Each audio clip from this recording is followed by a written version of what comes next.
This is your boy N.O.R.E. What up, it's DJ EFN. And this is Drink Champs Happy Hour. Make some noise!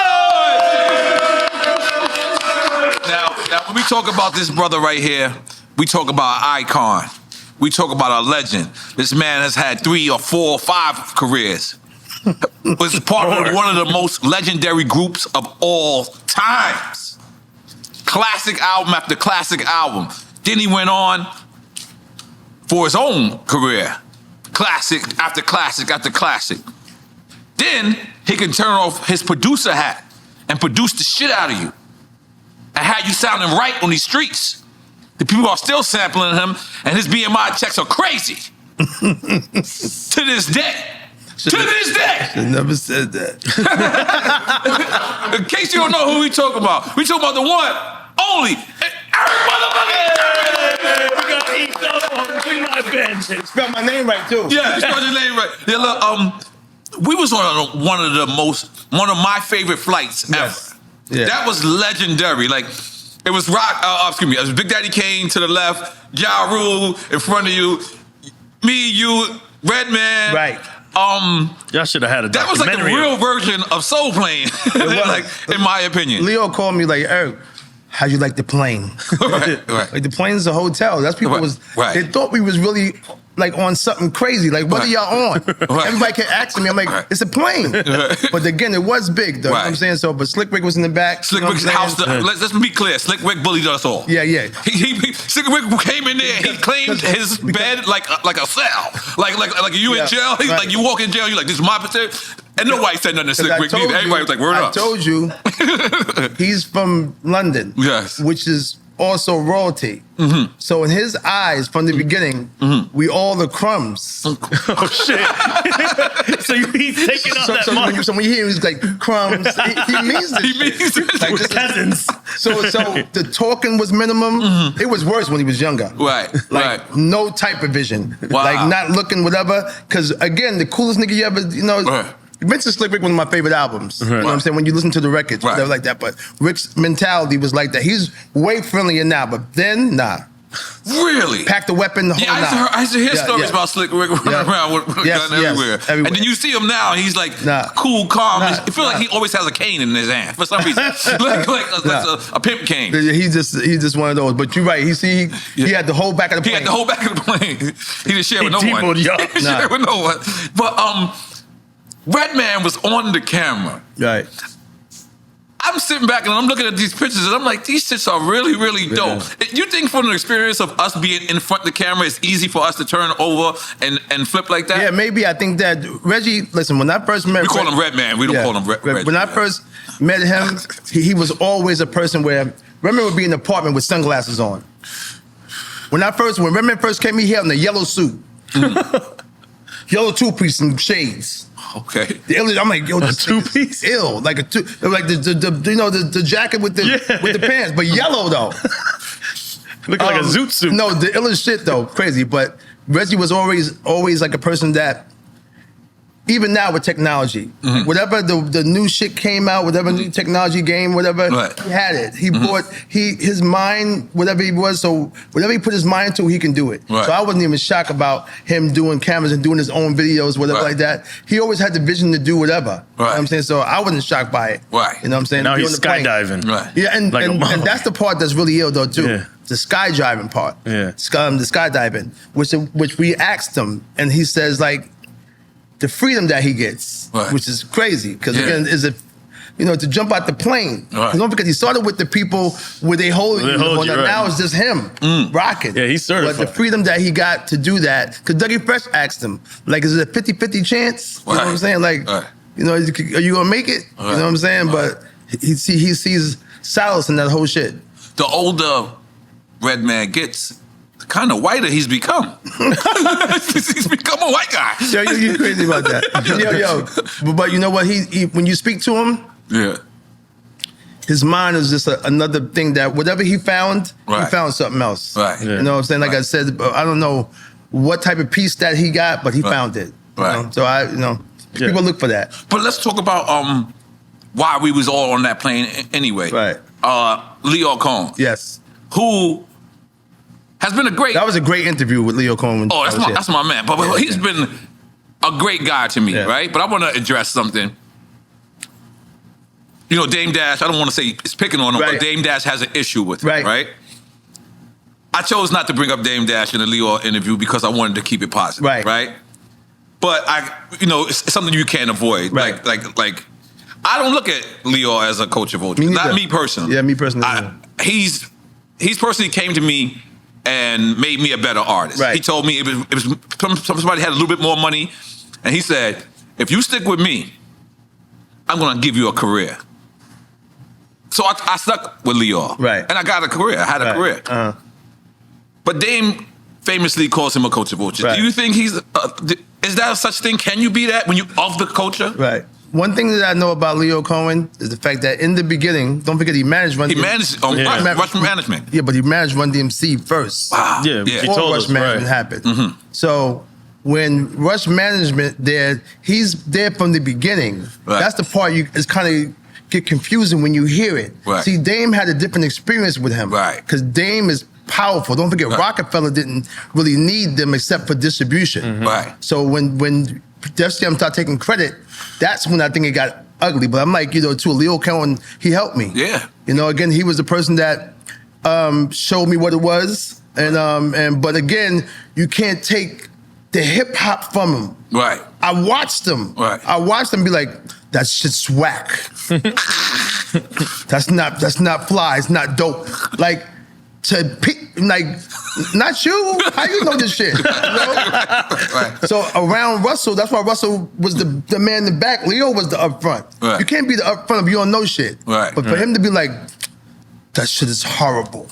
I don't know what that shit is. Get that bullshit out of here. And that's how he was. No hesitation. You know what I'm saying? So we did crossover. Before I had crossover, I had the fourth album done. Right? Gold Digger did what it did. It was #1 the whole nine. So we had the song on the fourth album called "Don't Play Me, Play the Next Man." Trying to do a crossover part. The Gold Digger part 2. Him and Russell. If you drop that record, your career is over. So imagine this. So I'm like, me and Paris is amped on the record. So when I was in LA, when I got the Cypress Hill cassette tape, you hear B Real tell the story, because again, when I got the tape, I brought the cassette, I said, Cube, I got some shit called Cypress Hills. I want you to listen to it. So I brought it to Cube at some set. But another story though, but Roger Troutman had just came out. So I took his new album and I went through it. And then I heard whatever you want. I heard it. So I went home and sampled it. So then I went back to them and they said, that's the one. And then the night after that, we was in the studio, all of us, and I played the Headbanger beat. And that's when Reggie was like, Negroes, we started wilding out. And started doing the Onyx shit. That wasn't really our style with the behind the shit. Like shouting behind each other. No, that was nuts. But again, it felt like the record. I made the record for Cube. I never got it to him. Headbanger? Yes. You made a Headbanger? What? Yep. That would have been after America's Most Wanted? Or after yes, after. Before Death Certificate. On that. Right, because what happened, no, you can, because what happened was... the hook on there or no? No, I could hear him on it. No. Damn, now No, the hook wasn't on there. Okay. It's just the beat was loud, like if... It sounded like some Lynch Mob shit, to be honest. Exactly. Lynch Mob also, too, with Hank Sharpie and them. So it felt like, something like loud with the birds and the Dame, pan. So it was loud. So I made that for him. I never got it to him. So the last two songs, Crossover and Headbang, was the last two songs that was made on that Business Never Personal. Yeah. That's crazy. I'm bouncing around a little bit. No, go ahead. Did you ever get caught up in the East Coast, West Coast? Because I remember listening to a record with you and Too Short, and I remember Too Short actually saying that. He says, no, with that East Coast, West Coast stuff. Yeah, we're gonna get rid of that East Coast, West Coast stuff. Have you ever got caught in that? No, I tell you what. Yo, your Puerto Ricans that came out of a quick slang just Oh, now. yeah? Yeah. Sometimes you get, yo, nigga, this nigga's Puerto Rican too. Nigga be acting like, yo, what's up, nigga? You putting that enough for the nigga. Say hola, nigga. Yo, listen. The Too Short, he brought it to me like, yo, E, you know why this is going on? Right. Me and you's the only one that's doing this. I didn't even peep that. Why the world was going what they was doing. Me and Short was just friends because we in Atlanta. Right. So we wasn't That's tripping. right. That's you know right. what I'm saying? That's we in right. Georgia. You a New York guy in Georgia, LA, West Coast guy. We just out enjoying Georgia. Right. Not realizing what's going on with that. You know, I mean, we know, but we ain't tripping on that because we in another whole place. I remember at one point, Def Jam would not allow us to wear white shirts. Really? Because of Cash Money? No. What?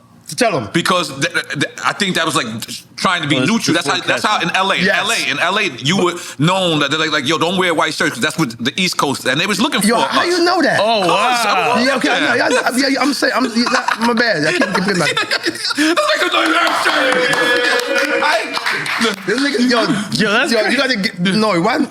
When it's talking about reggaeton and that type of beat, Yes. that's the only time he let niggas know he was. Yo, Erick Sermon, you know what my first rhyme? You know what my first rhyme was? Benica, nigga. Listen.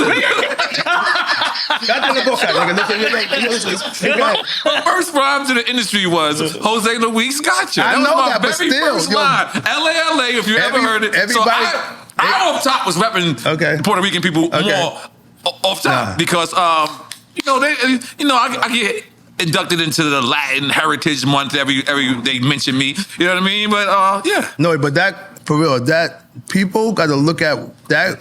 Nobody did what you did. Yeah, I saw reggaeton early. I was in Puerto Rico and I seen, that Yankee? No, I saw I saw a female dancing to it, and I thought it was Spanish reggae.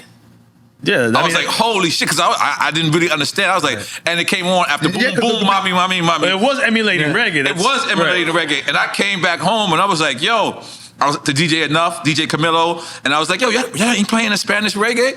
And they looked at me like, what the fuck is you talking about? And I was like, all right, cool. I was like, it's boom, boom. And then it was, Dago had the record. It was, I don't even know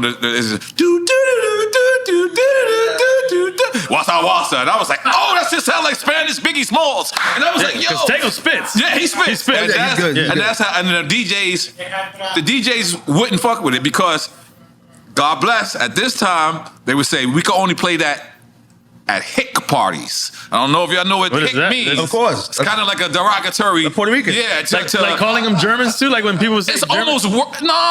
Calling them Germans is worse. Puerto Rican. Yeah, but, so that's how, and, then linked with Dago, linked with Daddy Yankee, and this shit is. You want to get that out there, because, in case people didn't know I was Latino. Yes, Latino Bariba. Yes. Let's go. So, how did you get Marvin Gaye to clear that sample? Yeah, let's just stop, because you be at Prime and all these foods. Listen, behind the closed doors, he be eating bateles and fucking, listen, this nigga croquetas and tostones. Hold on. You didn't tell me what you wanted to drink. You got the papas, you be everything. Keep it real at the house. Spanish food. You know a lot of Spanish food. What do you want, vodka or Japanese whiskey? I don't know about Japanese whiskey. I know about vodka, though. So you want me to go with vodka? Yeah, go with vodka. Okay, can I get a vodka with lemon? We're going vodka and lemon. Okay, ask the question. Go ahead. How did you get Marvin Gaye to clear the sample? Because rumor has it is, if you get Marvin Gaye's estate or his to clear the sample, then you can't curse on the record. Yeah, see, I don't... again... I gotta say Bernard name every time. I can't help it. He did it though, you know what I'm saying? Right. When Bernard stole the record, it was already too late. It was already to radio. Okay. In Clear Channel. Oh, okay, yes. So the record was already going. Okay. So they wasn't gonna stop it because it was a hit. I was number 1 in Miami. Wow. Yo, when that spring break, the May 28th, I couldn't get down whatever that main street was. Collins? Collins. Ocean, yo, Tyson Bedford came and got me. I was on the scooter, almost killed myself. I couldn't get down there. Not knowing I was number 1 till when I was whatever, such and such. Mm-hmm. But when the record was already going and it was number 1 in Florida, it was too late. It heated up too fast. So when we called the estate, they was like, okay, they can stick you up. Right. Just Blaze stuck me up too. But because another story too, because niggas $60,000 for the React stuck me up like big time. Okay. Dame too, they got me. But but Marvin Gaye estate, I met the wife Jan. Right. And Erick B had something to do with it. Wow. Erick B had strong arm the lawyer. Oh shit. Marvin Gaye's lawyer. Yeah. Oh wow. He made $50,000 off of that too. Oh wow. That's just crazy, enough, right? I'm like, what Erick B got to do with this? Like, got the lawyer. But anyway, I gave her $150. I paid. Right. But I knew that was going to get me that $4 million from Clive Davis. So so no matter what, I knew if I played it, and the thing about it was so crazy, it was already hot. It's already reacted. So Jimmy Iovine had that movie. What's that can happen. That's with Danny DeVito and Martin Lawrence. So we had to wait 30 days or 40 days for that to get, for them to implement that, for Clive to sign me. Wow. So we had to wait. But it's, again, it was cool. But at the end of the day, we paid. You knew it was a sure investment on your end. You're like, I'm going to get it back. Yes, because again, Bernard had told Time Mottola that, Eric's getting offered $2 million. Wow. So once we told that to Clive was like, okay, I get $4 million. And then Clive said, I'm going to give you 50-50. So not only $4 million, but we're going to go half and half. I'm the only one straight partnership that with a label. That partnership, not Wyclef, not Busta, not none of them, me. That's unheard of. That doesn't happen at record labels. No. Okay. The me. Mm-hmm. Because again, they found out though, I don't know why, in the day, you like me, like, I don't know why you're doing that though, but, I'm keeping Yeah, we gotta go back to that clip that's going around. I'm saying like, because I'm like, why you know what I'm saying? I don't understand what's making me special. Right. Well, you're the Green Eye Bandit. Hey, fuck all that. Because like, I didn't know it till later on when you hold up, nigga. You're crazy. Oh man. Wait, but that was a label deal, though, right? Or an imprint deal, or just for you? It wasn't my regular production deal. Like I get with a production deal. Okay. It wasn't that. Oh, it wasn't. He gave me 50. That means when he made 50, EPMD records sold, I made money. But for you as an artist? Yes. Oh, it wasn't even for you to do. This was when I got music, my solo album. Right. Yeah. Okay. But that's crazy. Bernard still got me money for EPMD, and I knew I wasn't making an EPMD album. Oh shit! I just got a budget for that too. This nigga was like, I don't know. This is. Makes a noise. He saw something. Now, I don't know why, but if you had a chance to pick one, whether it being a solo artist, in a group, or just being a producer, which one would you pick? A beat maker, your producer. Really? Yep. The reason why is because, if you know EPMD, like I did what we had to do in the beginning, because again, the first tour was the Run's House tour, EPMD, Public Enemy, Jay Jeff, and Fresh Prince. Right. And that was the four of us. And then we left that tour. The next tour was LL Cool J, Slick Rick, Kane, EPMD. Legendary. After that was MC Hammer. MC Hammer, EPMD, Vanilla Ice. After that, 92 came, and then the Hit Squad came. So now we don't need nobody. Because Das is number one. Reggie, EPMD, K-Solo. Right. So now we're doing that. So that came with the whole shit. You got a tour. Right. But that wasn't my thing. Like the road wasn't really, something I like to do. That's why when you see me now, my whole solo career, I didn't tour. Right. Like I made money off the production. And you know what I'm saying? So even now, EPMD, we probably did 10 shows a year, 11 shows a year. I'm the only one in my colleagues who we don't do. Like you got Kane who do 90, Dougie do 200 and something. Right. God rest the dead, Bismarck Key was 180. Right. And there's money to be made on there too. For sure. But before I leave my sofa, I don't know if my colleague, I need $30,000. Right. So if you can do that, then I might even make a suggestion to go do it. If you want me to go do that. Right. But other than that, though, I'm not coming off my sofa because again, it's not beneficial to me because I'm already making this money. It's a lot of wear and tear on the body too. After a while, you see what Method Man said when he was on here? When he said about overseas, when he said about, I'm tired, whatever like that. Yeah, that's how I felt too. It's not easy. I can't say this artist's name, but I went to his show and he killed the stage, right? But as soon as he walked off the stage, like he put on this puss face, like, and I could look, a puss face? Like, you know, one of them, and I can tell, like, he had bills to pay. Like he didn't want to perform. Right. It's not for everybody, man. That's the majority, though. Yeah, it's not for everybody. You think it's the majority? Yeah, it's the majority. The majority. Wow. Not everybody's a showmanship. Like I can see Kane liking it. No. Listen, you know the big names. Right. These niggas is living. You gotta understand.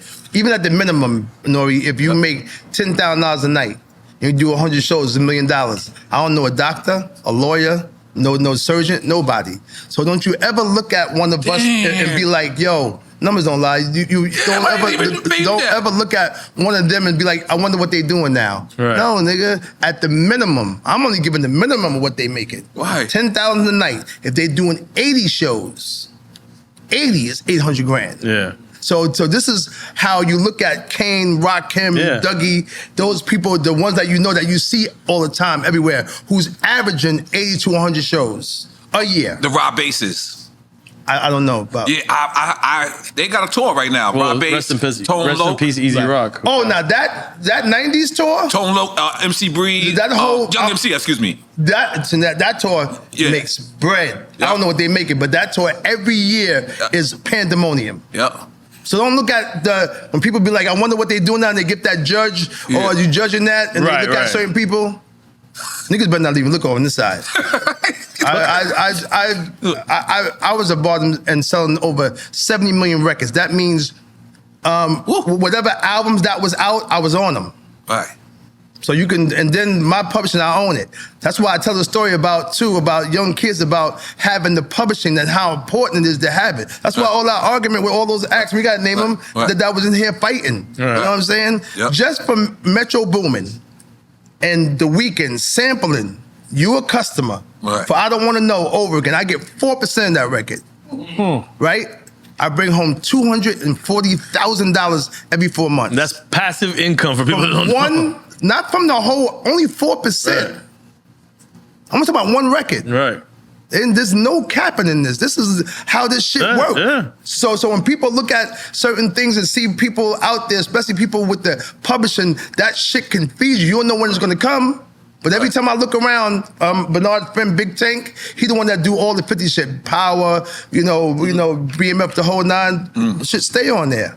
Right. You know, it just comes when you're able to have it. And I split it with Parrish. Wow. That's fire. Because the EPMD stuff, Is there a reason why you decided when he said producer, you said beat maker instead of going along with producer? I made a mistake. Oh, okay. I am not one of them. Okay, because you went quicker than beat maker. I don't know what happened. I didn't even think that. Producer and the beat maker, right? A producer tells you that beat is dope, but that beat's not for you. That paragraph is dope, but it should go third. That chorus is ill, but it doesn't match those paragraphs. Right. Put that second verse first, put that one third. I got to create the record. A producer creates the record for the artist. Right. So I never claimed to be the best beat maker. I know how to make a record. Right. So I'm not in that category of niggas saying, yo, the nigga, I ain't never claimed to be that. Right. I know how to make a song though. Right. Right. Like Quincy Jones ain't gonna say he's a beat maker. Right. I don't know where that came from. Right. Something must have happened. You did something? Now what happened with Just Blaze? You said Just Blaze? Okay. And this is for React. That beat went around. Okay. Jermaine Dupri had the beat. There's a rumor I was supposed to be on React. Is that a rumor? Yes. No, that's not a rumor. That's not a rumor. Because damn. Yeah, yo. So because it fit you. Yeah. What happened was I really couldn't find nobody to be able to understand where I was coming from. Right. Red and Meth had the beat. But since that lady was saying the sample, what do you say on top of that? Right. So my shit was like, whatever she said, then I'm that. So that's what made it able to be a record, because I found a way to use it. They all had the beat. But again, Reggie, I took an old verse of Reggie's. Wow. I kind of deboed it, kind of. Right. And then I played it for the label. Wow. And I said, Reggie, they like it, whatever. So he did it over. Wow. But he wasn't there. I just made the It's a song mixtape up. shit. Wow. Yeah, I made the song up, yeah. Mhm. So did we ever find out what she was saying? Somebody was saying that she was talking about, the rumors, like she was talking about suicide, and that's the rumors. People they was trying to kill me out there. Holy shit! Yeah. So we never found out officially what she said. Somebody said something that she said, but that was one of the main things. She was talking about suicide. Because when you perform it, do you let the crowd say that part? Okay. What did they do that too? They do the whatever said they do. Again, at the end of the day, it was so crazy because me having Marvin Gaye, right? And then again, you looking like, okay, well, damn, this record is too big. I can't come behind that, but I was able to come right behind it with that. That's the part too. I like God had his hands on me, like, oh shit, you give me another career. This is So at the end of the day, again, I think Just Blaze too because they was hot, right? And I heard the rumors that they was mad that he gave me the beat. They was upset. Why? Because they're giving hit records away. Oh, like, yeah. Makes sense. The beat, they can all say that, but you don't know if it's going to be a hit because you had the record. Yep. Right. This happened to hit, and now you're saying, okay, what? 60,000. All right. That was it. Just Blaze said that's the most money he ever got for a record in his life. Wow. And did he stay there? He never got that no more. No, never again. Okay. Jeez Louise, Robert G's. Going back to the beginning of EPMD, did you ever see yourself as a solo artist from back then? Nah. Listen, man, Parrish is the one that had experience because his brother was in the business, and Parrish was in a crew called the Rock Squad. He just didn't rhyme. He was a DJ. But when I went to his neighborhood, moved with my grandmother, I already had 2 rhymes. I had the Bernard Get story, and I had Jane. So I used to spit those for his friends and him. So he was like, one day we're gonna go to the studio. So I'm like, this can't be happening. You know what I'm saying? Like, young kid, you don't know. So he went to college because he played football. So we skipped 85, 86, we kind of went in, but we skipped that too. Then 87, we went in and made the first demo. And that's when November of 87, It's My Thing and Your Customer came out. Now, you guys wasn't on Def Jam then? No, we was on Sleeping Bag Records, an independent. Sleeping Bag? Yeah, Fresh Records. So Sleeping Bag Fresh Records, right. Mantronics. Right. That was the group that they had. And they had Joyce Sims, a lady that was, Okay. You are my all. And she had that too. Fresh had a lot. Right. Fresh did a lot. Fresh was kind of crazy. Yeah. And then they signed Nice and Smooth. Yeah. Wow. And then they had Craig Mack with the zoom, zoom, zoom. So again, they was moving. Yeah. You know? But I walked in the spot one day. I saw new computers, a new desk, new cars outside, and we broke. I'm thinking I signed for $1,500. That means $750 for Paris, $750 for me. Wow. But I was a minor. So when Russell went in for the audit, he was able to get it. So, and then... Because they was in an illegal contract with you. That too, and they were just robbing. This wasn't right. So Russell came with $1.6 million, and after that we was on Def Jam. That's why that whole third album is I'm Mad, Manslaughter, fucking, all type of, angry titles. When we signed a Def Jam because of what was going on with Sleeping Bag, And the rumor was like, which I didn't really know till recently. The rumor was like that you thought it was Parrish at first because he had the cars and he had the houses and you didn't. Oh, no, that's just as far as the EPMD, how it got sour. Right. Yeah. That was everybody. I mean, we watched it and everybody was saying, the neighborhood talking. Same with the EPMD Rakim beef. Right. It's the neighborhood that talks. Right. You know what I'm saying? Right. So at the end of the day, again, I wasn't on my business. Right. That's what it boils down to. I did think that Burt Bedell was the accountant. Burt Bedell. Wow. Yeah. And Burt had all of us. Burt had everybody. So, but at the end of the day, Burt kind of helped me too. Right. After a while, like when I started seeing things, I started learning shit too. But again, at the end of the day, when you're young, all you thinking is the negative part. Right. Like, somebody getting me. Right. You know what I'm saying? So. Why do you think that's mentality? Like, I got jerked my first contract too. I got, I think, $5,000. I bought an Averex and a cowboy hat and some Gore-Tex boots. I thought I was rich. I went to the tunnel. You couldn't tell me shit. $5,000, imagine $750. Word. But why do you think? And I'm gonna tell you something. I knew my contract was shit. Right. But I was under the impression, I was like, yo, let me just get into this game. Opportunity. Yeah. And I'm gonna make it work. Yeah. Right. When do that generation stop and say, fuck that? I'm gonna get a good contract first. Not get into this bad shit. Because I listened to your story and I was researching. And it was like, you learned the business after that. Right. You kind of got, and I'm like, damn, that's fucking my story. Yeah. Like, I fucking had to learn publishing after I sold it. Yeah. You know what I mean? I had to learn about points after I gave it away. Everybody don't know. You know what I mean? So what I'm saying is, like, from your experience, I shouldn't have went through it. Right. From my experience, the next person shouldn't go through it. When do we stop this shit? When do we tell these artists that what they worth? This is what Kiss was just talking about. The last interview I just heard him saying. He's saying that again he said him signing a contract at these days is like for him robbing the bank.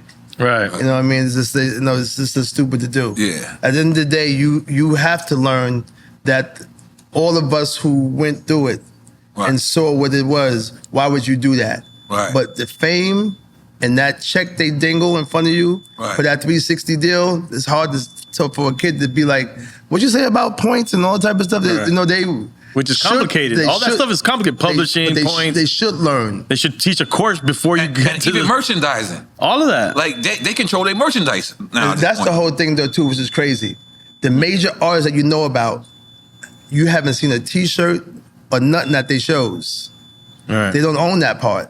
And that's also all that money from that 360 is gone. So that's part was kind of crazy for you to be at your own show or your own concert and you got no merchandise. Even owning your likeness. That's what it is. Right. And then the language saying in perpetuity throughout the universe. Like, these things are, you know what's the crazy shit? It's so fucked up right now that they can take your image and put you in a video game that you don't even. Oh, now with AI shit, that's what. Like, yeah, like at least when we did Def Jam Fight for New York, we had to actually go in there. You know, remember that? Yeah. Like, I actually go in there. That shit was kind of fly. Yeah, that's fly. So right now, if you was to sign a 360 deal, your label can put you in Mortal Kombat 7 and just have you there. Hey, Mo, no, you know what? You had a good move on that. Oh yeah, I had it. It was called the dead arm N.O.R.E. Yeah, I still got that in real life, Eric. You know what I mean? I have witnessed him doing it. You know, the move was nice. I don't know who he got though, but somebody, the shit was crazy. If there's anything probably positive of this generation of artists, they do have more power to dictate the type of deals because they're self-sufficient in what they're doing, at least on social media, creating their own revenue. If they doing that, if they doing that, but the majority of them too, see, all that money they generating is from them shows. Right. That's why they so rich. Either they got the $2 million for the 360, but the shows they touring like crazy. They out there in arenas like early. All of them is out in arenas. All of them is out there. You know what I'm saying? Like, I don't know how many. It's not a whole bunch, but they own them. Right. But they that money that you see they got is real. But I always tell them, I'm not hating on you. Nobody's coming to watch you in the future. Right. And the scary part is they don't understand that when they hear it, that means that you see how we can rock. Or the people from the 70s and 60s. Mick Jagger's 136 years old. This nigga still, you know what I'm saying? Mick Jagger 140. Right. He gonna perform in the casket. 142. $440 million when you step on that stage. Right. For that year, that tour. Right. Meaning that he made records that's gonna always be able to people for to show up. Right. So when this era has to go to work. How we can go to work? If you want to go to work, you can go get some money. Yep. Whatever, they can't. Right. Because when they orders get 40 and they gonna be talking about dick, fuck, suck, pussy, whatever, it won't match. Right. It won't match. There's no longevity in that, right? It won't match. There's no long. So you won't. So I want to figure out how are you going to be able to earn money, nigga? Right. If you didn't save or have some type of situation, you won't be able to do what we do. Past virality, past going viral. Right. This quote and this what I'm saying is so fucking lethal. And I wish they can hear this. Like the fact that when that time comes, right, you're not going to be able to work. Right. It's real. You remember what I always say? What? Like, that's why I love Europe.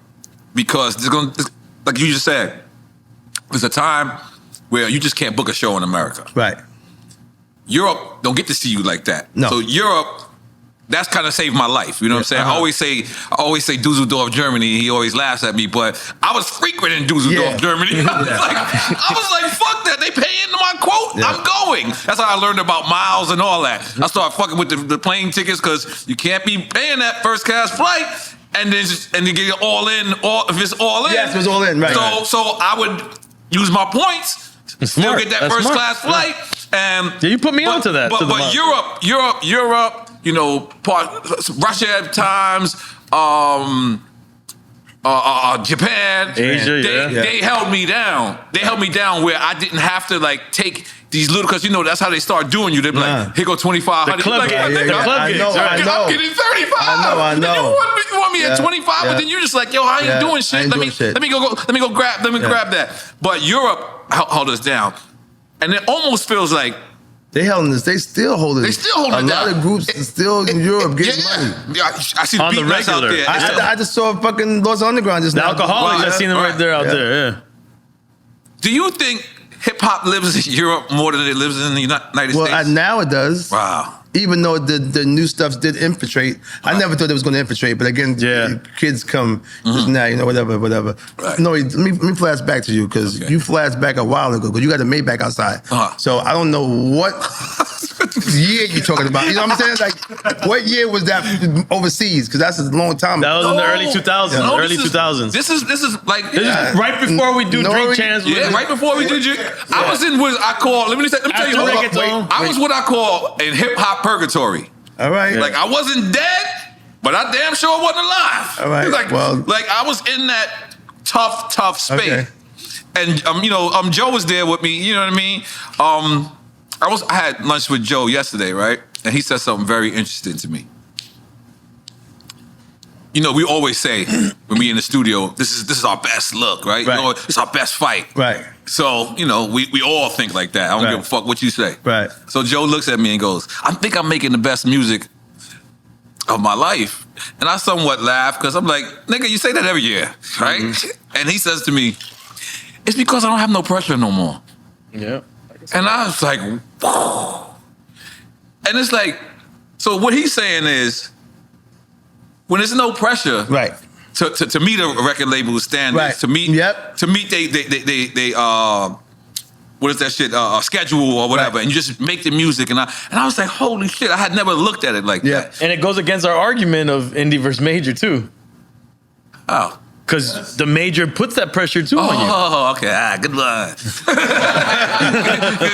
You know, we always argue indie versus major. I said I'm a major guy, he's an indie guy. Right. But does that take it off of you when you're in the studio and you're making records and you just like, yo, I'm doing it. I'm doing it because of course it's going to be eventually lucrative. Right. But right now I'm just going to have some fun. Right. I'm just going to go in it. I tell you what, my thing was, and N.O.R.E. was on my album too. When I made Vernia, that was what my feeling was because I didn't have nobody telling me about no radio record or what to make. I'm doing it because I'm doing it for the culture, the people that want to hear hip hop. Right. And when I did it that way, my colleagues showed up. Nas talked about, yo, I wish I made that 300 record.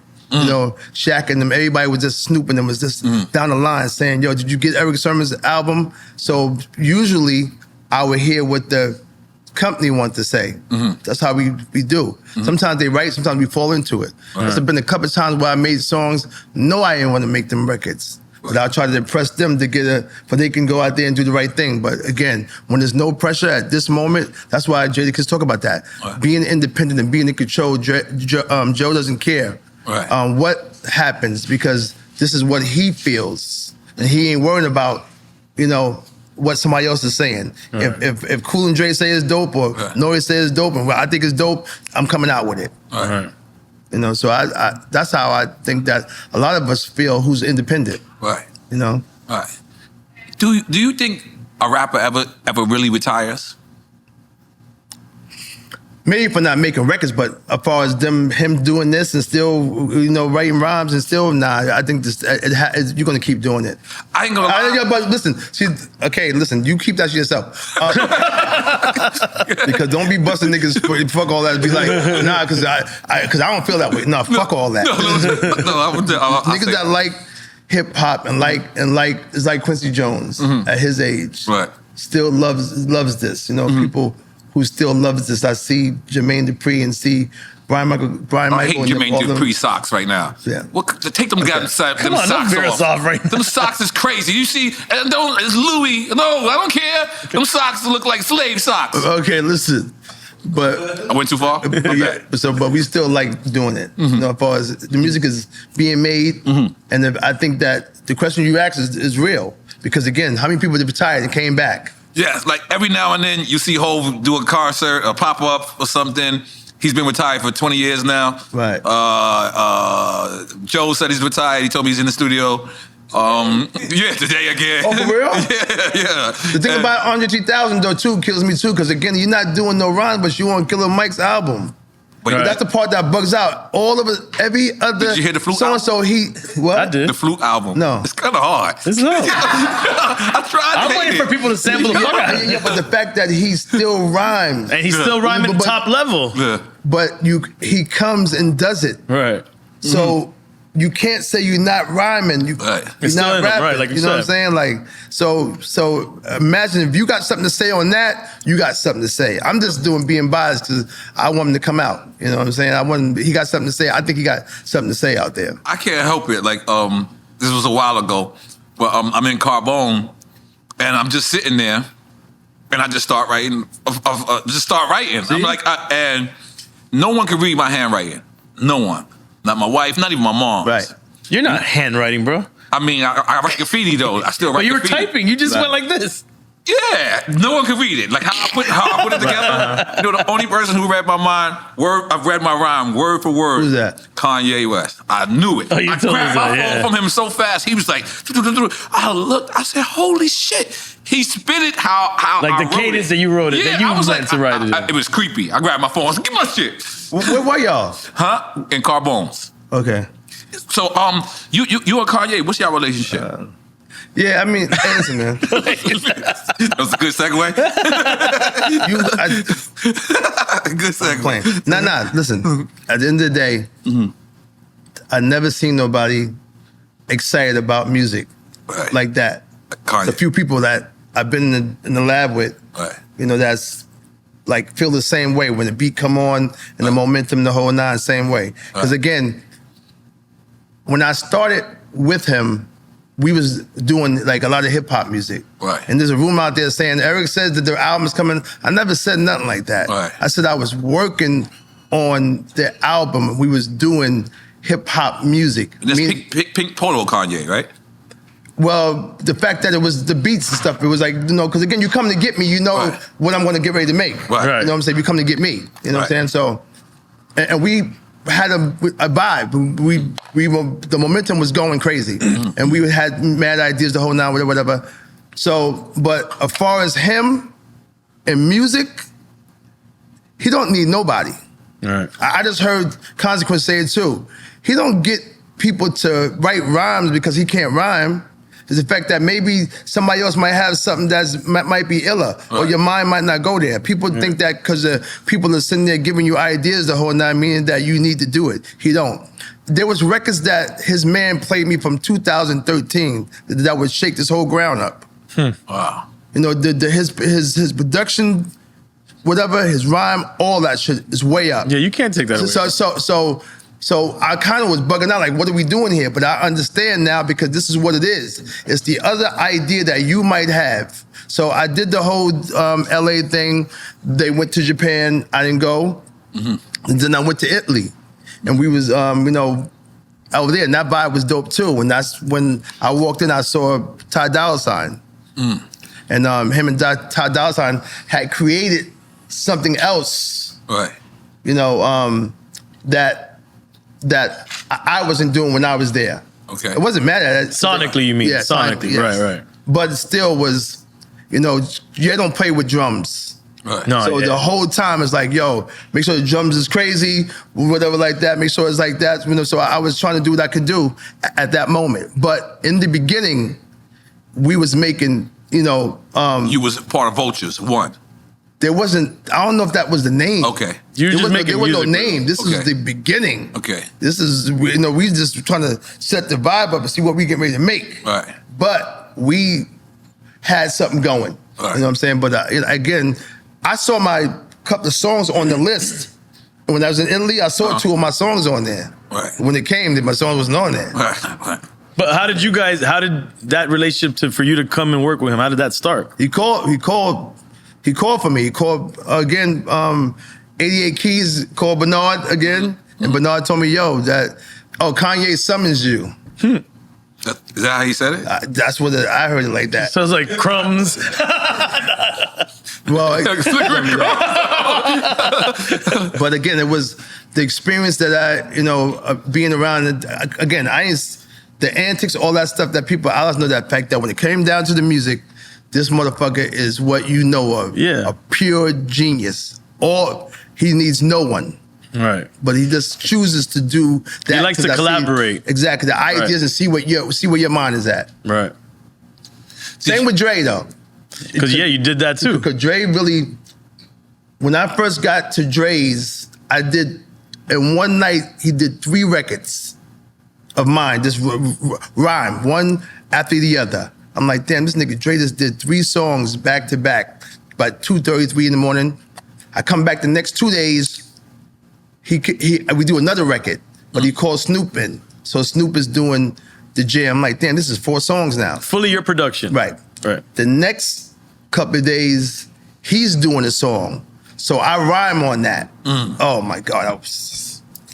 Nobody's never gonna hear it. It's just No, it's not. You don't think it's a part of this joint Snoop Dre project they talking about? No, not me and his. No? No, and when I mean, I can't even tell you the record. This shit is, oh man. How many records is Dre? Word. Somebody got to kidnap Dre. I'm just throwing it out there. Somebody got to kidnap him and let him hear his own shit. But like, yo, man, This song was exciting. This belongs to the world now, Dre. It's not yours. That the N.W.A. EPMD thing, the Erick Sermon Dre thing, like, it would have been something to talk about. It's just like when the shit went viral, I was there, you know. But this record was fantastic. Wait, take us back, the EPMD N.W.A. thing.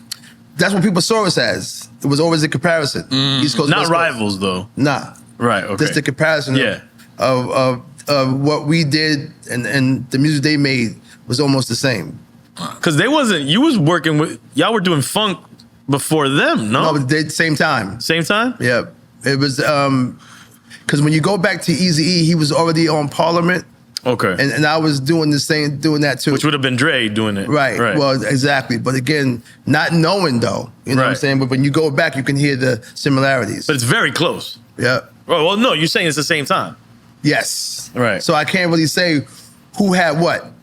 You know, I know that in 1987, It's My Thing and You a Customer came out. Me and Cube was tight. That's why you hear Cube when he's speaking about me too. I used to pick him up, take him around. You know what I'm saying? It's crazy. Because again, he used to check in with you. Cube came to, can't make this up.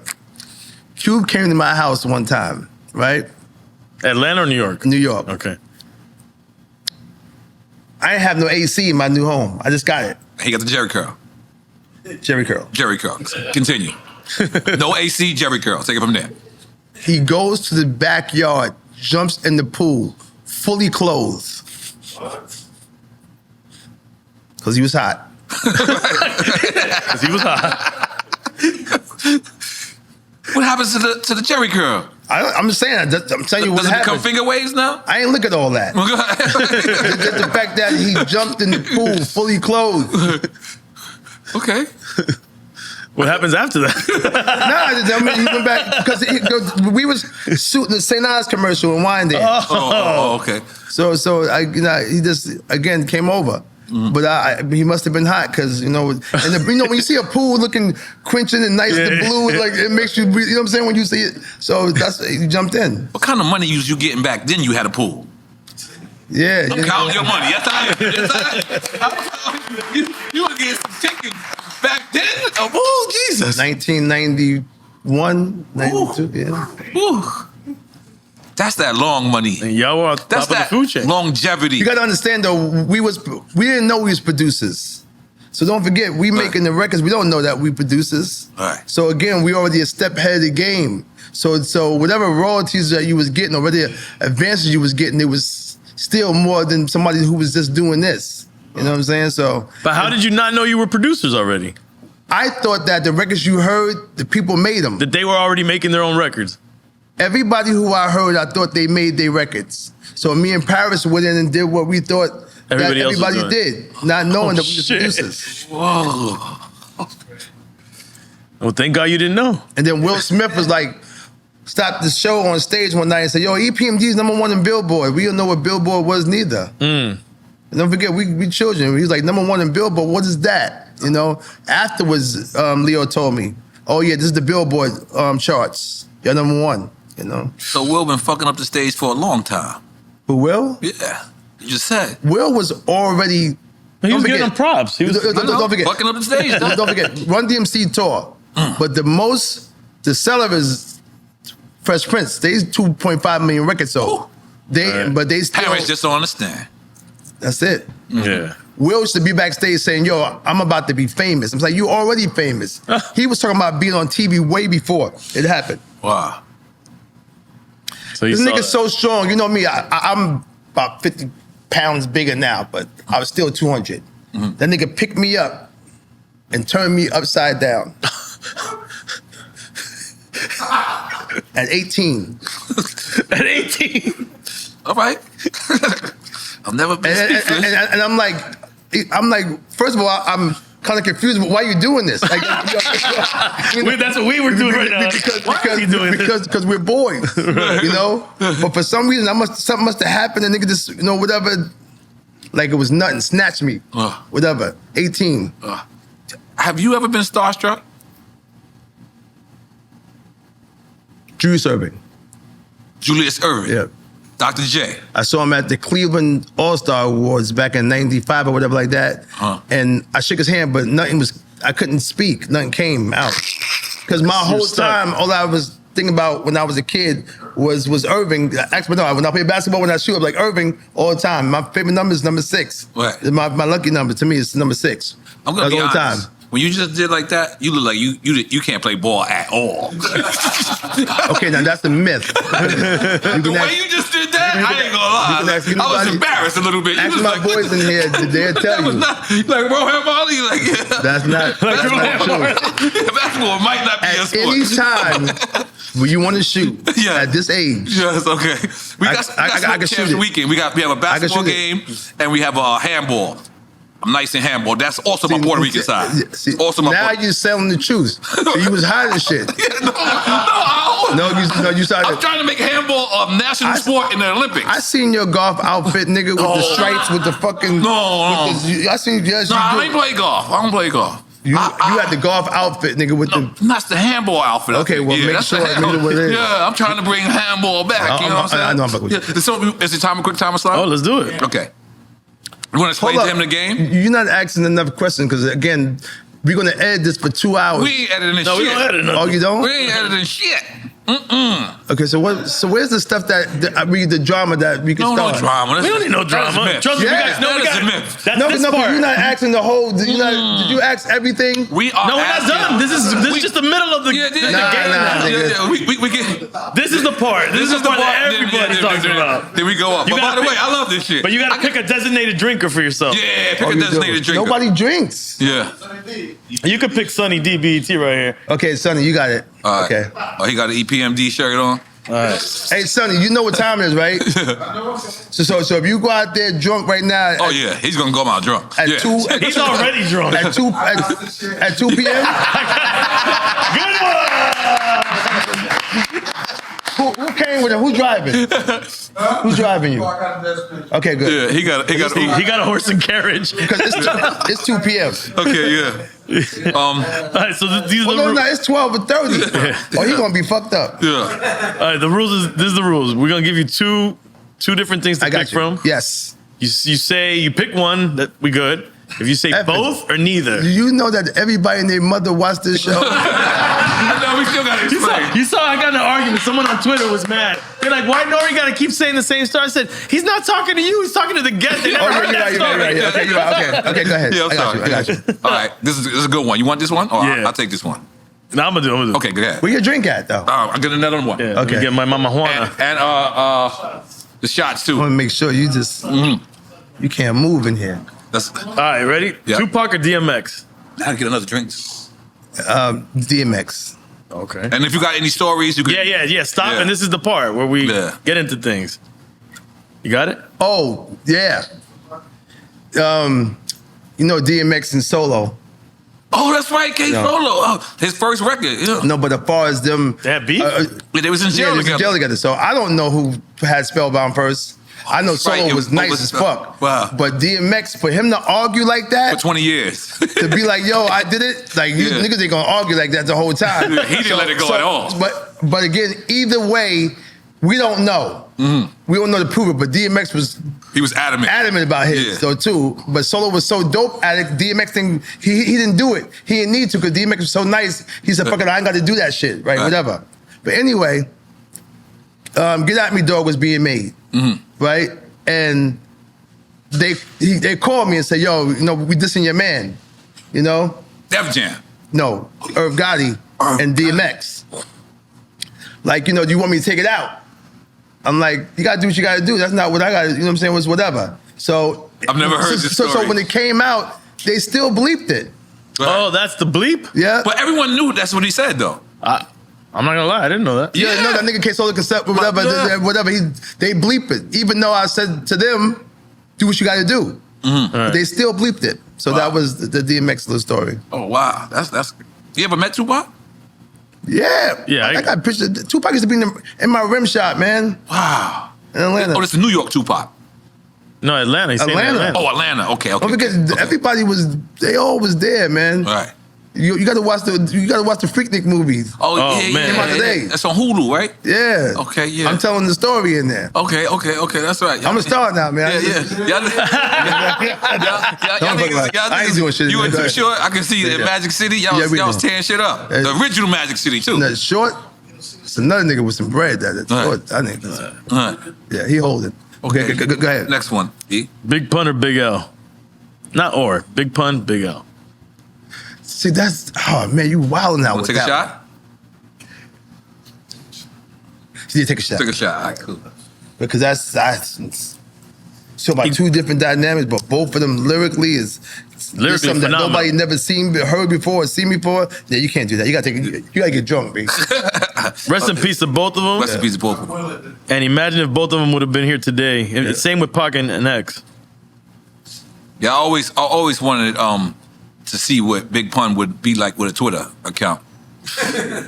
What made you say that? Or Easy E with He says that all the time, Instagram. With an Instagram, cause they would have been fucking up. Cause an extension of personality. It would. Yeah. Like, I'm gonna be honest.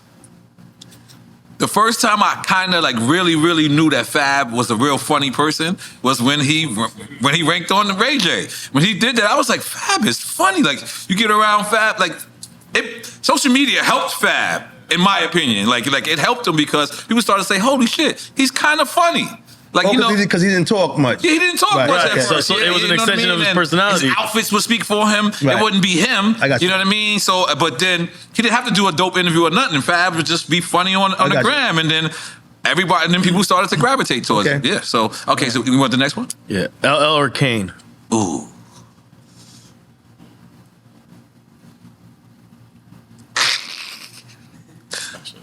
You got to look at shit, man, this is LL Cool J. Yeah, whatever the criteria but for you. Lyrically, this is, you gotta take a shot, B. You gotta take a shot.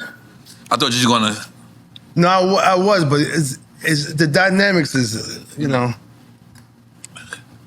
Because I did have cuts in my eyebrows trying to be like Big Daddy Kane. Those are friends, and people are just mad sensitive now too. When you just like, you know, damn, you didn't say my name, you know. Oh. Niggas be acting like that. They be like, damn, you niggas, you mad at that? Like, Primo or Pete Rock? Oh, what's wrong with you, man? It's Dominican and the Colombian right there. Those two Hey, man, it's 12:30, nigga. Like, you him, all of us. Right. We drinking too. You gotta drink that. You gotta drink that, man. Okay. Sippy sip. Who have you worked with more out of those two? Who? Primo or Pete Rock? Pete. Okay. Me and Pete got records from 1991 in Heavy D's basement. Wow. Rest in peace, Heavy D. Because his studio was in Heavy D's basement. Because Heavy D had the records, his stuff was down there at Heavy D's crib. Wow. Rest in peace, Heavy. That's another one we lost. Great. Slick Rick or Biggie Smalls? Yo, what is... Yo, you do this on purpose. We'll switch it up. Biggie Smalls or Slick Rick? It doesn't... Wait, what? Yo. What'd you say? I just flipped it. These sisters never been this hard for nobody. No, I watched this shit. This ain't you put these shit together. But they making it personally for you. That's why. Yeah. They make it. wanted to Yeah, be but hard you for know the storyteller, like so Biggie Smalls one too, but where'd it come from? Yeah, it's real. This nigga. That's Go that's ahead, the nigga. You point. drunk, nigga. Go ahead. Yeah. Okay. I feel sorry for you. You finished. They fucking you up. Any stories with Biggie? Yeah. Tell us. I tell you what. I got to go for Bernard again. Okay. Bernard brought Biggie Smalls to a barbershop, right? In Wyandanch? No, this is in Brooklyn to meet me. But I don't remember that. You was getting your haircut in Brooklyn? I'm Getting all that money? I'm a Pink Houses nigga. Oh, really? East New York? Yeah. Okay. So I don't remember that story. Okay. But he's adamant and people are confirming the story. Right. Anyway, the EPMD breakup, I do Hit and Switches, my first single. It's directed by Puffy and Hype Williams. Wow. It's their first whatever. On the set is Notorious B.I.G. the whole entire time, right? Wow. So when I go do a set, I see him. You know, he was like, you know, just following. Now, I don't know why he in the video because Puffy had the whole Mount Vernon in my video. Wow. You know, at the time. No. So Biggie Smalls tells Tracy Waples, I need to be on Erick Sermon's album, right? But meanwhile, I had my own crew, right. You know? Then I had met this, Reggie talking about this kid named Joe Sinister, which Jam Master Jay had. And I heard him, so that was the only special guest I had on the CD at the time. But I never heard Notorious B.I.G. You know, I could shoot myself now at the end of the day, but again, that's my story of somebody who was looking at me in the way like, yo, I fucks with this nigga. I need to be on this nigga's album CD. And he was bought to me. I don't remember. And that's before he had any records. No records. Party Bullshit. Before he was on Heavy D's Blue Funk. Nowhere. He didn't do nothing yet. Wow. But he was signed to Puff. Puff, I don't know that. I just know that. He was obviously around, yeah. but yeah. He's with him. Because Puff directed the video, you said? Yes. Okay. Buck Wild or Diamond D?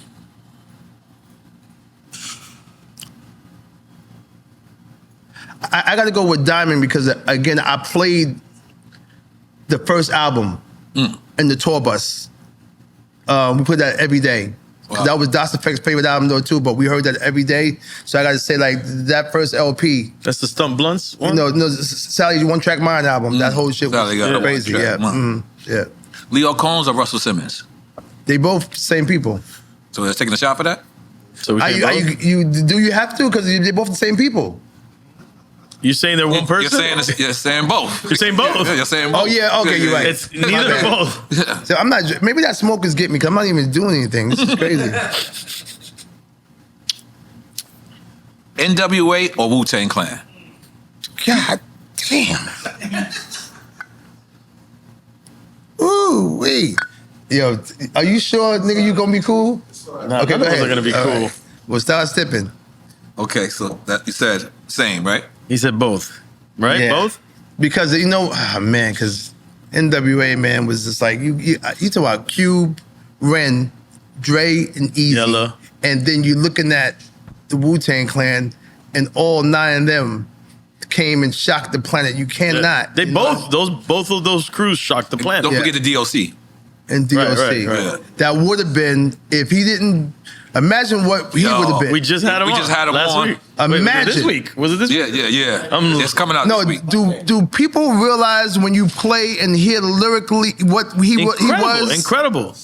Don't forget he sold 1 million records though. They ain't like he didn't come out and do whatever. This nigga lyrically, from Texas, lyrically, he was insane. Right. It was similar to like you guys. You had DOS Effects, you had EPMD, and then you had I forget who else. Who am I forgetting? Was it Reggie? Yeah. Excuse me, Redman. And they had N.W.A, Eazy-E, and DOC at the same time. Yeah, DOC. He was very dangerous. Very. Like, even though, don't forget he wrote the Chronic though too. Right. Like his pen game was crazy. Yeah, right. He was damn near like the Nas of the West Coast before. Nah, he was. You're right. You got to give him that. People don't talk about and not even West Coast because he's from Texas. But I mean, he made his chops in LA. People didn't give it to him because they don't know him and he only had the one situation. But again, if you go back and you play it or watch the video, his delivery, swag, all of it, like he knew his word game was wild. We taking a shot, right? Come on. Salute, yeah. And you know, we asked him. He was here? Mm-hmm. Yeah, we just had him. You know how Funky For You, what is it? It's what's the name of the hit? Formula? No. Funky. We were asking him, yo, where'd the patois come from? He said he just made it up. Like we thought, maybe he had some Caribbean background. Right. So he's like, nah, he just said he wanted to shock. He wanted to shock Drake in the studio. Wow. Did you see his documentary? You got to see his documentary because when they talk about it, right? Everyone's like, and then Dr. Dre looks up and goes, I still to this day don't know what the fuck he said. Oh, for real? Yeah. Wow. But it's wild that he wasn't saying shit. He said he just wanted to bust out with that shit. Right. No, that's such an ill record. And the whole album's crazy. It is. Yeah, get the next one. Biz Markie or ODB? Biz Markie. Digital or analog? Analog. All fucking day. Analog. I'm analog all day too. Cube or Scarface? This is a highly debatable one here. Yeah, you can go on that though too. You can say whatever too, but I feel they're the same from different parts. They are the same, but you got one person that is radical, and one dude who tells stories that's insane. Radical would be Cube for you. Yes, whatever. Right. Like, but when you play America's Most Wanted, nigga, like this is life changing. And Death Certificate too. I think that's and one Death of the Certificate too. You playing two, you playing fucking and Jacket for Beats, the fucking the EP. He said, "God, your record." But I'm saying. We just talking about back to back to back. Yeah, Bass that had run, that too. and you got to include N.W.A. Straight Outta Compton. That's what I'm part saying. Of that run. And I don't want to do that because niggas is for real. Can you say my name? Like, but Face is one of the. Nah, listen, man. But listen, you got Face is my Face is my friend. Don't forget, I produced this nigga. Right. So that's my boy. But when you go back to N.W.A. and the writing, America's Most Wanted, Death Certificate, and the EP. Kill At Will is Kill At Will. Yep. Just now, whatever, like, such and such. That run is I want to crazy. say it, but you got to drink. That's what I said. My argument was. That run is crazy. I know. Okay.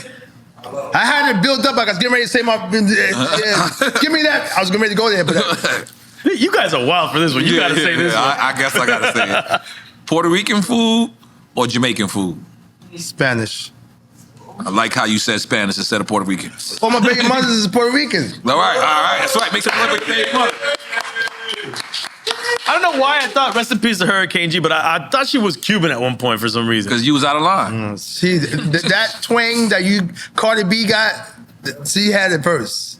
Cardi B is Dominican. No, but the strong Puerto Rican sound. Oh, yeah. The Hurricane sassiness. G was... No, Cardi B is Dominican, though. Listen, man. She might you know be what? mad. It's a book that you're right about that because that's the whole shit. Because I'm Dominican. But listen, Right. Wait, what? Wait. no, listen, I'm lying. He's like, DK. You know what? Because listen, because the green eyes, right? I could pull it. I'm listening. You wild for that? Listen. Hey, listen. Wait. Let me finish my story. What's my story? I had a rap group named Team Hot up in Wash Heights, right? Yeah. They look just like us. But they So I'm like, damn, I look like y'all. You know, maybe I could pass through, right? Because again, Dominicans go off that bus on 72nd Street. Right. Fuck all that. I don't give a fuck what anybody say. I'm parked outside. He's gonna come with the tostones and be like, I'm here. I'm parked looking for. She don't know no English. She don't know shit, but she bad as fuck. I'm just waiting to see. You know what? I can fix that. Right. You know that bus that come up on Broadway? They buses come up. Yeah. What you say? You're gonna teach her English? The bus that go to Boston. What? You go to Boston. Before anybody go get her, I'ma talk to her. Right. And then my boy gonna translate. Wow. I got money for you. I'm gonna give you an apartment, place to stay, and some food, and some clothes. And a visa. Cause that's what they was doing. I mean, look, you're not saying none of that people really do out there. I didn't know about the culture. So whatever, I'm just here trying to see what's going on. Wash Heights was new to me. Wow. And Dominicans was heavy. Now Wash Heights is gentrified with restaurants and the whole Starbucks and all that. Right. But at that time, this is what they did. We parked outside 71st. Right. 76th Street. Mira. And listen. Mr. Lee used to get your Starburst for you at the corner store. You don't laugh, man. Don't laugh. No, but getting back to the Dominican with the Cardi B, you're right. Dominicans and Puerto Ricans want you to know they're not that. Yeah. Yeah, everybody's Cubans, Puerto Ricans, like we all Colombians. I don't understand It's the same part. way if I said you from Brooklyn, and you be like, nah, I'm from Long Island. But Because like, each has their own kind of their own Nah, yeah, but that's the difference though. We're talking about why are they saying that too, knowing that they... It's stupid. To me, it seems like they're close, but I don't know that. No, it's not. Right. It's not, but it is. The thing is, that's colonial bullshit in all of our minds. Great, bro. you're correct. That's what it but is. It is a difference though. Yeah. There is when I eat mofongo from a Puerto Rican, There's different language, and I there's eat different mofongo, slang, different- But here's what's fucked up about that. You can't even base it on the food. I went to my favorite Puerto Rican restaurant for damn near 6 months. Asked to meet the goddamn chefs, and the chef was Dominican. I was heated. I said, this is not But fair. how different is mofongo from mango? How different? It's the same shit, but it's And not Cubans, the same. we have the same shit too. It's all plantain. There's certain people who can taste Coca-Cola And and you know Pepsi. what? It all comes from Africa. All of that It all tradition comes from Africa. comes from Africa. And listen, I'll take Wait a a shot for second. that. Wait. It all comes from Africa, No, our goddamn. music, our we know food, that too. it's all a mix. Huh? Why not, Mr. Lee? Because one is Puerto Rican and one is Dominican. Why? That's you, the only you difference. go like this when you eat it? What? That's the only Wait a second. difference. No, it's not a plantain anymore. Wait. Pork inside. It's all based on plantain, bro. Relax, man. Hold up. This is the part too. I love this argument, by the way. Because I love it. because Adondule is again different with Puerto Ricans and Dominicans. Right. Some of them put olives in it, right? Right. In what? And the Adondule, the rice and beans. Yeah, and some people put in olives in the ground beef too. And some people Yeah, put but olives in their vodka. but Nigga, I'm with that too. Dominicans don't do it the same way that Puerto Ricans do. Nah, it. yeah, there's differences. That's why that's their beef. But it's the same name. Yeah, habichuela roja. No, it's not that. And then you gotta understand. The dish is called what? Exactly. So that dish. Yeah, arroz y frijoles, arroz con gris. But then this is the thing That too. keep me hungry, motherfuckers. The difference is too divide the Caribbean never got hungry Latino with drink. and then the South American and Central American. Those start to change, because then it's colonialism. How long Spain was there? How long this was here? No, Spain not a part of us. Spain is the reason why we talk Spanish, guys. Spain, let me just tell you Come something. on, bro. Then Spain is the whitest. You're not a Taino. You are not a Taino. Spain is the whitest Latino country in the world. The color. In the world. They are the reason why we are Latinos. Yeah, fuck unfortunately, them. I don't like them. it's colonialism, bro. I gotta relax. And we all gotta take that shit and shed it. We all the finish same. question? Yeah, we're fucking up right now. You picked Puerto Rican. You picked colonialism. You picked colonialism. Too short or E40? Short. Hammer or Vanilla Ice? Hammer. We got to talk. You was on that tour? Yeah. So how did you feel when everybody, like, was it around ever the time when Third Base was dissing Hammer, when people were dissing Hammer? Third Base didn't come. They came out in 91, but they wasn't out yet. They probably came when we got. But how did you feel about people dissing Hammer and being that you was? Because I had. Don't forget we had beef with Hammer, so it wasn't. So you guys started that then? What you mean? You had beef with Hammer, EPMD? Yeah, on the tour. Yeah. Oh, remind us. Listen, me and Paris we gave it to everybody. Like except for I was, like I said, 6'2 and a half, heavy set, chocolate brown, hell of a jab, gifted guy. It didn't matter. People thought they was like that, and we had to show them that you wasn't like that. So you open your mouth up, you catching it. That's why Keith Murray was a problem though too. Everybody was trying to calm Keith Murray down, but they was sparking the fire on him. So he couldn't sit back and just say whatever. He was gonna cut you. So the same thing too, when you on this road and you on this thing, always artists, they want to get to certain position. I want to go on before you, or this and that, or take your spot, the whole nine. And anybody that was trying to get that, they had it coming. So I never heard about the EPMD MC. I mean, I think I vaguely remember. I said it on somebody else's thing, but you want to hear that? You want to hear what happened? Yes, I do. Okay, so we had a dancer called Fendi. Fendi was a good dancer. He's from Brooklyn? No, he's from Far Rockaway. Okay. Right? So he was all over the stage. Hammer comes out the speakers and rises, so you want to be like, stay off the speakers. You know what I'm saying? Because Hammer saying that, or the Hammer's people told stay off the speaker. EPMD's dancers, stay off the speaker. Right? So we on tour, whatever like that, and that and this. But when you when the mo and the crowd's hype, you get amped. So maybe in my dancer's mind, he remembered it, but he probably didn't remember it. Right. So that one night, Vanilla Ice opens up. Matter of fact, Vanilla Ice wanted to go on tour and dance with Fendi, be on tour with EPMD. It's crazy. But he, that night, got on the speaker. Wow. Dancing. So we get off the stage, I think it was Hammer's brother, not Lou, but another one, came and was barking at Fendi. So we don't know this is going on. Do they have on the Hammer pants?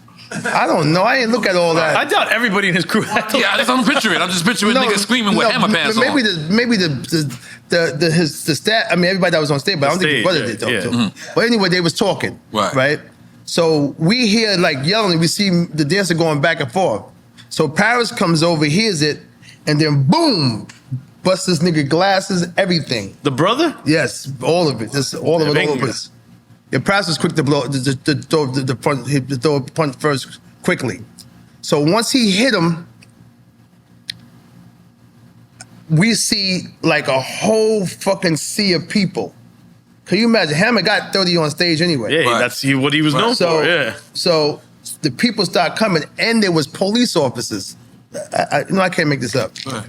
So after a while, we ended up moving towards the wrong way. So now we in this corridor where you go backstage to change. And you're being cornered? And now it's me, Solo, Alvin, God Bless the Dead, and some other person against all these people.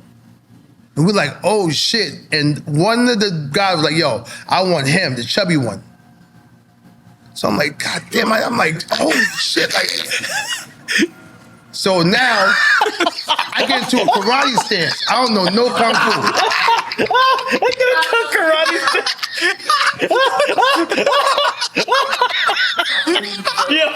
Yo, you start telling this right now. I get into a karate stance, nothing, whatever. So Solo is a Golden Glove boxer, so at least I know maybe he can be able to do what he got to do. Take 2 or 3 down. One-on-one. But I know Alvin he's dangerous, but again, too many people. Right. For some reason, the police or the sheriffs it didn't get to that point, but it almost got there. So then the next day, we get a call from Lyor and Russell because they had called them and said, we want no parts with EPMD. Right. We want no parts of them. And that's how it ended. The tour ended. You know? Wow. So, wow. Did you ever connect with Hammer after that? No, he didn't even show up to the next show. In his hometown, he didn't show up. Oakland. Because of that? And he didn't come.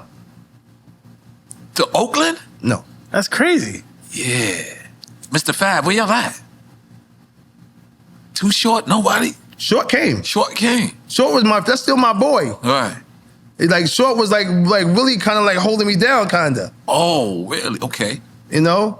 Because they all cool now. Yeah. But they wasn't. I'm cool back with Hammer then. now too. I was cool That's with what him. I'm saying. Oh, Cool with him cool. then. Like, Okay. except for when people talk about him, I'm like, man, you gotta be crazy. Right. Motherfucker sold 10 million records. You cannot take nothing from him. Yeah. And I was also an advocate too. Like, where was he at for Hip Hop 50? You cannot do that. You Yeah. cannot just He was a like, big leave part of that it, out. right? The big You're part of right. it, like whatever. That's why he never came. You'd be like, yo, what happened to him? But again, the time, whatever. Everybody, listen, you're young, N.O.R.E, Right. out there in the 90s. Yep. Ain't none of these phones, none of this other shit, this and that, whatever. Niggas got busy. You know how many shootouts we was in? Jesus. Like, as far as like, you know, North Carolina, fucking Cali, fucking Rochester, upstate. I mean, these people didn't play you coming to their town. Right. Because don't forget, you in their town, the girls is Yeah, you fucking looking they at you the bitches, whole yeah, nine, yeah. this and that, whatever like that, and they doing the shit that happened to Puffy at the club. Yo, I got money too, you know? Yeah. That's the type of shit that was going on back then. Man, we in fucking Ohio, right? We in one of them shits, whatever, one of the arenas, and I had the EPMD jacket, put my jacket down, somebody stole my jacket. So somebody said, yo, I got Erick Sermon's jacket, right? Making a whole big deal. Right. I'm like, damn, man, this nigga's got my jacket. So I don't know who has it. But anyway, 12 Detroit niggas, it's 8,000 people in there. They tearing this arena the fuck up, right? Now, with me is Jalen Rose, Oh, shit. right?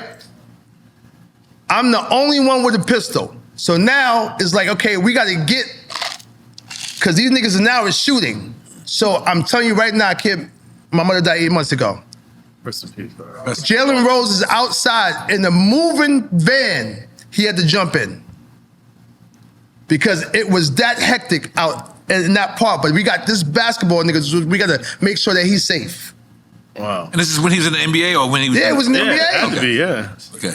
This is Remember the Fab 90. Five. This is maybe you might maybe because this is 90 or 1990. Yeah, because that isn't that the time. So Google that's has? Fab 5 then, Isn't that the Fab right? Five? It might be still Fab Five. It might be still Fab Five. Yeah, it might be because don't forget if you watch his some of his documentaries, you see he on the sofa with Paris, like him and Paris had got cool. Wow. But again, yeah, Fab 5 had to be because it's 90.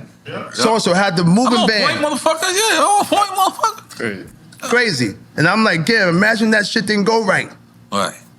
Thank God it did. Okay. Cypress Hills or the Fugees? I got to go with Cypress because those are my boys. Even though it's, Fuji's are my peoples too, because I was mad cool with Lauren in the beginning. People don't know that about Lauren. Lauren used to call the studio. We used to talk a lot. Like talk a lot on the phone. You know what I mean? But you know, Cypress Hills, they changed the whole food chain landscape too. But for niggas like that hardcore shit that was popping with them. I thought they was from New York. That's the First way that video? the perception First was. video, yeah, the perception. Yeah, the first video, I was like, holy But you got to shit. talk about. You said you got the tape, the Cypress tape. We had Bring that the back. same Sony rep. So when I got up the plane, me and Paz was in the car with the Sony rep. He had the Cypress Hills tape, whatever. Right. I heard, I'm like, this shit is crazy. I just happened to call Cube because I wanted Cube to hear it. I don't know why I called them. But I said, yo, meet me at, he said, no, meet me at such and such. So I brought him the tape. When I came home, he in the video. Yeah. So Killer you man. really liked the, Cypress Hills when he heard him. And he's in the video in New York. That's what I'm saying. In New York, that's Yeah. the ill part. Right. And B Real says when he looked up and saw him, like, holy shit, that's Cube. That video has mad cameos. Yeah, Like, that's a crazy a lot video. of New York cameos. Yeah. Right. Yeah, he said that the label wanted him to they wanted them to shoot that to get the New York, because again, not knowing that LA was gonna play the record, but it's a New York sound and it's a jam, so they like, yo, let's shoot it there. It definitely got me. Nah, that was smart. Got Yeah. me. You still going with that? Yeah, we got another one. Def Squad or Hit Squad? The Hit Squad. Okay. Metro Boomin or Murder Beats? Metro. Keith Murray or Redman? Why you doing that? Go ahead and drink, man. Cheers. Salute. You gotta sip. About to take a super peepees in a second. Just Blaze or Bink? They hate each other, by the way, FYI. Yeah, I know. See, From what I gotta see, but I say it's just because he did the record for me though too. But Bink Dog's style is just insane. I think that people, I think he might be the father of it. You know, of a couple of people's styles on the low. Wow, on the low. Because if you play the songs, that don't forget he was there first. Right. So if you play the records and see some of the technique of it. When you say he was there first, you talking about Rockefeller or you talking about the style style of the beat. Okay. When you hear people that came after him. Wow. You know, I'm just, hey man, God damn it. Yeah, that's big coming for you. So you say I'm just giving the factual, the timing. History of it. The history of it. Like when you see the stuff that he was doing, and you know, you got to put Rockwell in there too, because again, some of the styles are similar, but he was first before the other one, you know, but again, we all take from shit, you know what I mean? But, you know, Just Blaze is incredible. You got to sit, man. Because both of them is ill at what they do. Salud.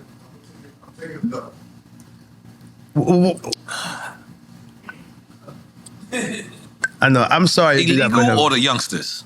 Illegal. Come on. Both those groups are dope, though. Rakim or KRS-One? Rakim is my mentor. Chris is my man, though, too. But I got to go for my partner who's down the block from me. You know, Long Island. Long Island. I'm going to have to take a pee-pee. Yeah, I got it. You got to take a dookie? No, he picked Rakim.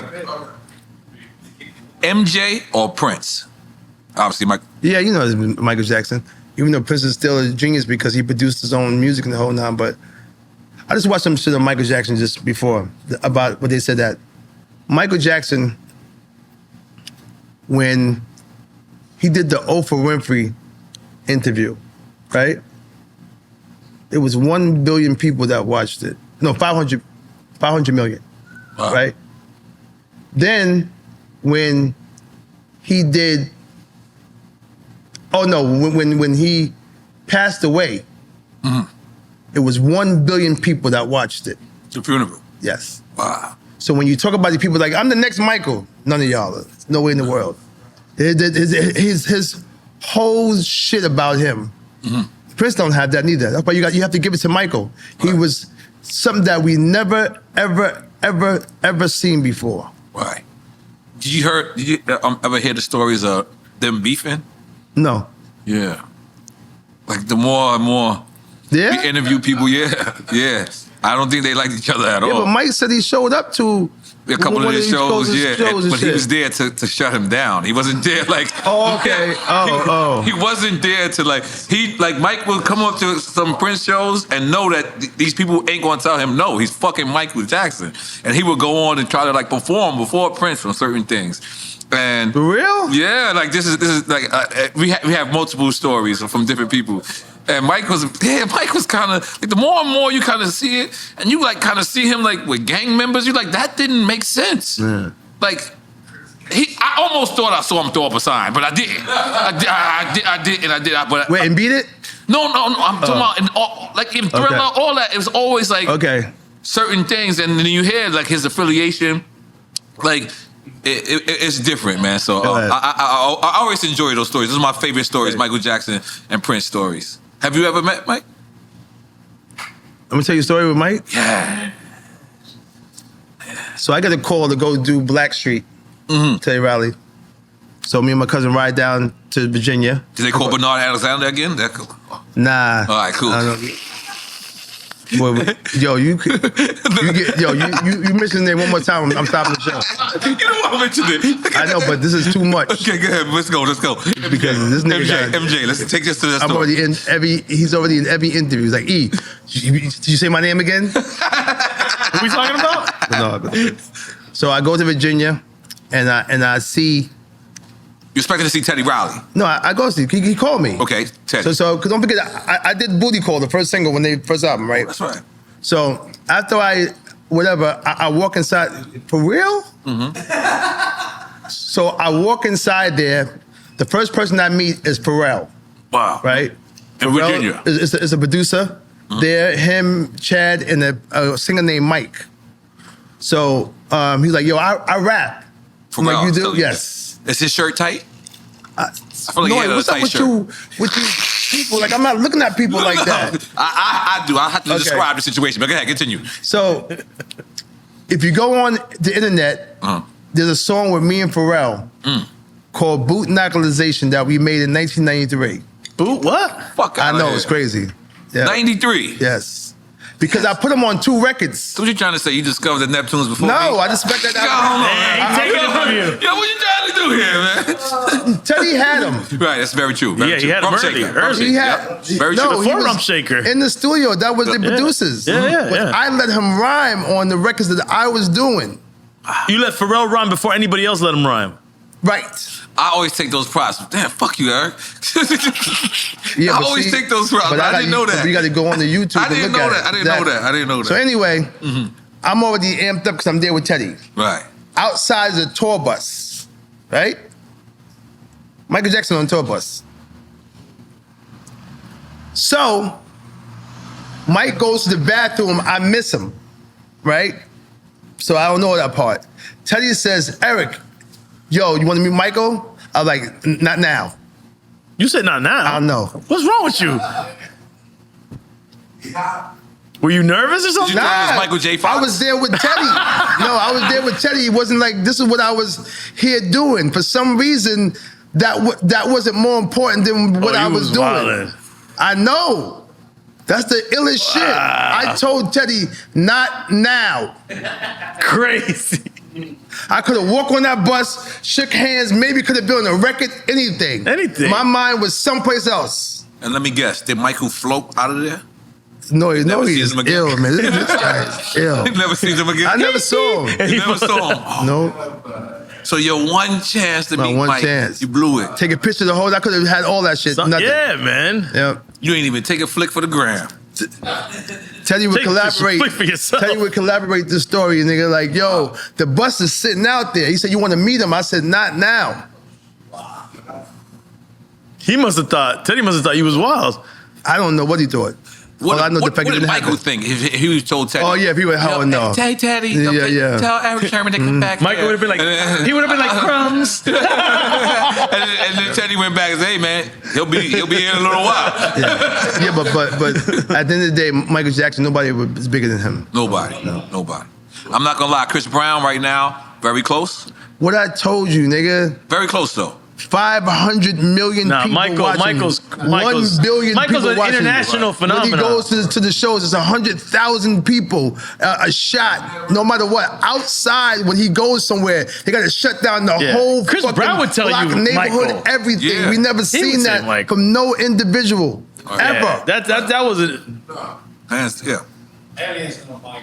That's why I said close. Like damn near No. shaped political everything internationally. Probably helped the Cold War and But the everything. people that have stopped to see it when he show up somewhere, what they got to do, they have to shut down the neighborhood. This is just proof of the millions and millions and millions of people. Nah, he we never was seen that for no phenomenal. Yeah. individual. Wow. He's bigger than anything we ever seen. Mike Tyson is big too. Who? Mike Tyson. Come on, man. You just left field right now. That's two different That's things, why these man. questions is crazy. I can come with those two Oh, more. it is? Okay. Oh, y'all wrote it. Go ahead. Ye or Pharrell? Kanye. We did that already? No. No. We just brought up Pharrell. We just brought him up. You Yeah. said, who'd you say? You said Kanye? Kanye. Even though Pharrell's ill, but Kanye, again, when he came, he kind of, whatever. I know when I was, like you said, when you sit there, you kind of dormant. Right. But when I heard the shit that when he came out, it kind of woke me up Kanye. as a producer. Yeah. Okay. That's a compliment. Radio or podcast? Oh, it's podcast. Okay. Good answer. Good answer. Good answer. Cam or Mace?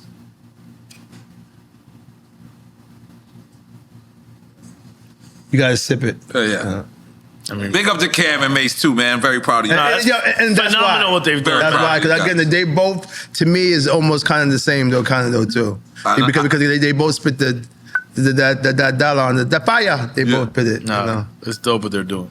Cheers. Love what they're doing. Chris Rock or Dave Chappelle? Y'all got the biggest list ever. Yeah. That's a long. Y'all niggas wild out with that. Yeah. So Chris Rock or Dave Chappelle? Yeah. No, because I know Chris more than I know Dave. Tell us the Dave story. is funny. No, I'm just saying that this Chris Rock is an EPMD fan, so I'm saying I don't, you know, and I watched everything he did, and I watched everything Dave did too. And they're both just hip hop heads, like heavy hip hop heads, both of them. Yeah, and both of them are legends, and both of them. Yeah, Got a drink? All right. One more sip. Yeah, no, you too, man. You gotta. We drinking every time. I know, but you gotta cool out too. Like, yeah, y'all gotta cool out. This shit right here. These are questions. They fucked it up and got y'all drunk. Nah, we good. No, we're not good. Raekwon or Method Man? Oh man.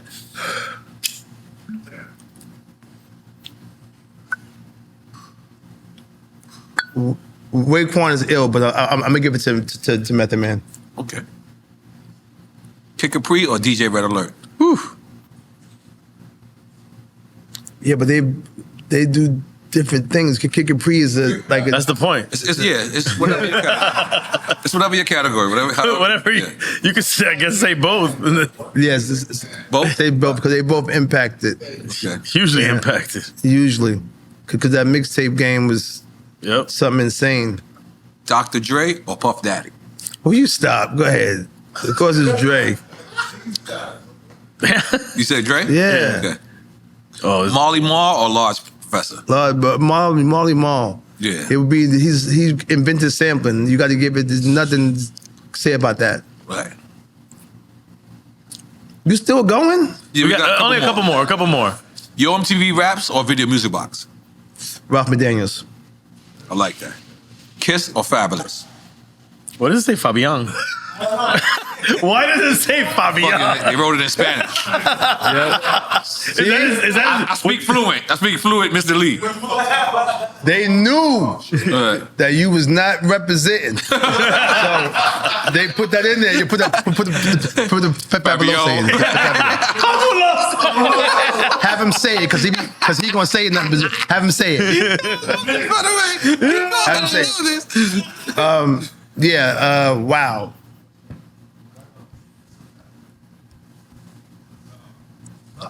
Fab turned out to be dangerous. He did, yeah, man. Kiss was always dangerous. Always.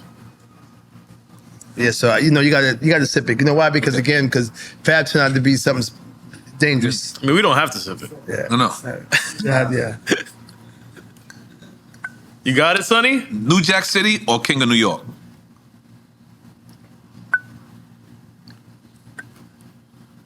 If a nickel bag is sold in the park, It's Frank White. but Nino Brown. Nino Brown brung dark-skinned niggas back to life. Yeah. What was Homegirl? Rock My Baby? That was the illest. New Jack City, yep. But even though King of New York was fucking crazy. What's my man's name? And Chris Rock as Punky was crazy. Wesley Snipes. Oh. Wesley Snipes did such a good job that when I met him in real life, I was still scared of him. Yeah? Nah, and Ice-T, bro. Ice-T was a cop. He did such a good job. Yeah, that was the first time you saw him. I knew he wasn't a cop. He's the most illest gangster rapper, and this is the first time you see him as a cop. It was ill. Cool. Yeah, Ice-T? No. That's a fact. No, that's a fact. But what I'm saying is, my first time encountering Ice-T, because of that role, I wasn't scared of him. But when I you were scared of him as Wesley. Right. I saw Nino. Yeah, Pookie, look at your funky black ass. Yeah, and Pookie, Chris. Yo, so Chris, you picked New Jack City. Yeah. Okay. And this is the last one that we can get back to the interview. Loyalty or respect? I got to go on with was it holy shit, who'd you have up here? Snoop? No. Said Love? No. Yeah, Snoop said it though too, but also I think it was Bleak, Memphis. Everybody has a different take on I think they kind of you need both of them. I think both is the most logical answer. Yeah, it's both. I think this is the only question that we're supposed to But drink people on. come in with one and they go in with this crazy diatribe of why one. So respect and loyalty, right? Yes. Me, respect might be a little bit more bigger though, because the reason why is like the loyalty is there too, but I feel like if you don't got respect, you can't get that neither. But you don't want both? You do, but respect is a big one though. So you rather that than both? That's the thing. I'm going to respect because that shit Yeah, goes a long way. yeah. Because I can see what's happening. Loyalty for me is not how I'm still here. Respect is how I'm still here. Niggas respect me. So this is why I'm saying it too. The loyalty, I ain't really have to be loyal to nobody like that. Right. You know, that I know about it. Be like, yo, damn, your niggas a loyal nigga. No, but respect, no, the respect got me where I'm at. So you're going to respect. Yes. But let me just chime I'm in. explaining it the way niggas didn't explain it that way. Like Yeah, you that's like real. respect, you can't buy it. You niggas can't get it. If respect is earned. It's always earned. Exactly. It's always That's what I'm earned. saying. Yeah. But let me just chime in on you a little Go ahead. bit. You not only have respect, you have love. That's the beautiful thing Right. about you. Like, you don't just have features because people, you know, are looking to get a check or looking to know. People respect you, Right. brother. And that's what I'm saying. That's why I'm here. Yeah, The respect but- is you. But love that is respect loyalty. comes through love, though, right? And to me, love is said and love. love You is said loyalty. loyalty. And love is loyalty. You're putting three together, nigga. You Yeah, gotta. I'm trying You're gonna to. choose love and loyalty. You said loyalty and respect. The love is something different. You can't just add another word. love is loyalty in my You in my can't opinion. add another word. No, I can't. No. No, he said loyalty in I understand what you're parentheses saying. love. Yeah. Loyalty and respect. Love, he's added another word. We can't do that. I think love and loyalty is the same, though. You're not adding another word. Not really, not at all. Okay. Someone could love you and not All right, be loyal. I'm gonna take a to you. shot for that anyway. Then fuck Yeah. it. I'm in. For me getting it wrong, I'm gonna take a shot. You for try that. to add something into the new contest. This is Because fucked up. people that love you might do you dirty. Yep. That's facts. Exactly. Oh, We don't want you to say shit. Nah, I'm just playing. Go ahead. Let's go, Yeah, man. say You've been it. drinking from you. Deserve Yeah, to say say it, something. say it. Ain't no camera on you or nothing. They ain't got no love for you. Oh, my bad. Huh? I just want to say what I want to say. Everyone's road is different. Your road might have, you know. This nigga your drunk. longevity is through Some people might go on a dirt road. Wait. your longevity, you know, your road. It might have started off with loyalty, ended up, you're still here through respect, vice versa. And that's why I'm saying that. Okay. Exactly. So he's not, yeah. I really didn't understand what he said. I did. I just told you. No, you did not understand what he The said. respect comes first. He said like this. He said like this. He said and then vice like versa. This, and then he flipped it like He said this. vice versa. The Well, let me- loyalty And you will come said, I afterwards. get it. Well, let me tell you something, Erick Sermon. Our I'm fucking show with is you. about giving people their flowers when they can smell them, their thoughts when they can tell them, And we didn't give- have the they opportunity drinks to when they give can this drink them, last their time. thoughts when they can think them. And we need to give you your flowers. We need to give you your Yo, flowers. you know what? We wasn't doing this back then when the first time you came Yeah, on. no, the first time was. But hold on, let me say something. Y'all had mad bottles that was empty on the table. That was Empty? What do you I mean, We mean? drank them because they was back in empty. 2016. Y'all was in a hotel with a bootleg table, in a with bootleg chairs and all type of shit. It was different times, man. Different times. Well, listen, he's putting our cards. Y'all wasn't advanced. We Y'all wasn't were trying to figure that shit out. We did, but we figured it out, right? Exactly. So this right here is this is dope. This is us figuring it out. Holy shit. So let me just say something. They're real gold, This is, gold-plated yo, flowers. I fucks with this, B. If it wasn't an EPMD, there wouldn't be a component of Noriega. If it wouldn't be a component of Noriega, there wouldn't be a drink. Absolutely. So Did you watch the fucking shit with Mark Wahlberg talking the new edition? no. Saying it won't be a Backstreet Boys or NSYNC. You got the same. You got to start using it. He might have seen that. Now I know where you got that from. No, it's the truth. It's the truth. Nah, I understand. I get it. EPMD. Nah, it's the evolution, man. We all got to the pay two-man respect groups. to what's The before. two-man groups from Smith & Wesson to Mobb Deep to MOP to all of us. We all owe it to y'all. Right, I appreciate that. That two-man and I know I always say this word wrong, camaraderie. Right. That's the Spanish coming out of me. Yeah. Camaraderie. Camaraderie. That's what you know what I mean? Yeah. The Commodores. You motherfuckers invented that. Well, we robbed Run DMC for it. But Run DMC was considered 3 people though. Still. So why y'all say that? I understand that though, but it's still 2 rappers. Yeah, they had a DJ too. Yeah, but No. Jammin' J is the pinnacle, but the pinnacle. 2 rappers back and forth. Listen, when you look at the EPMD logo, Lyor did that. Russell said Lyor did this? No, Russell. I said, look at EPMD was EPEEMDEE.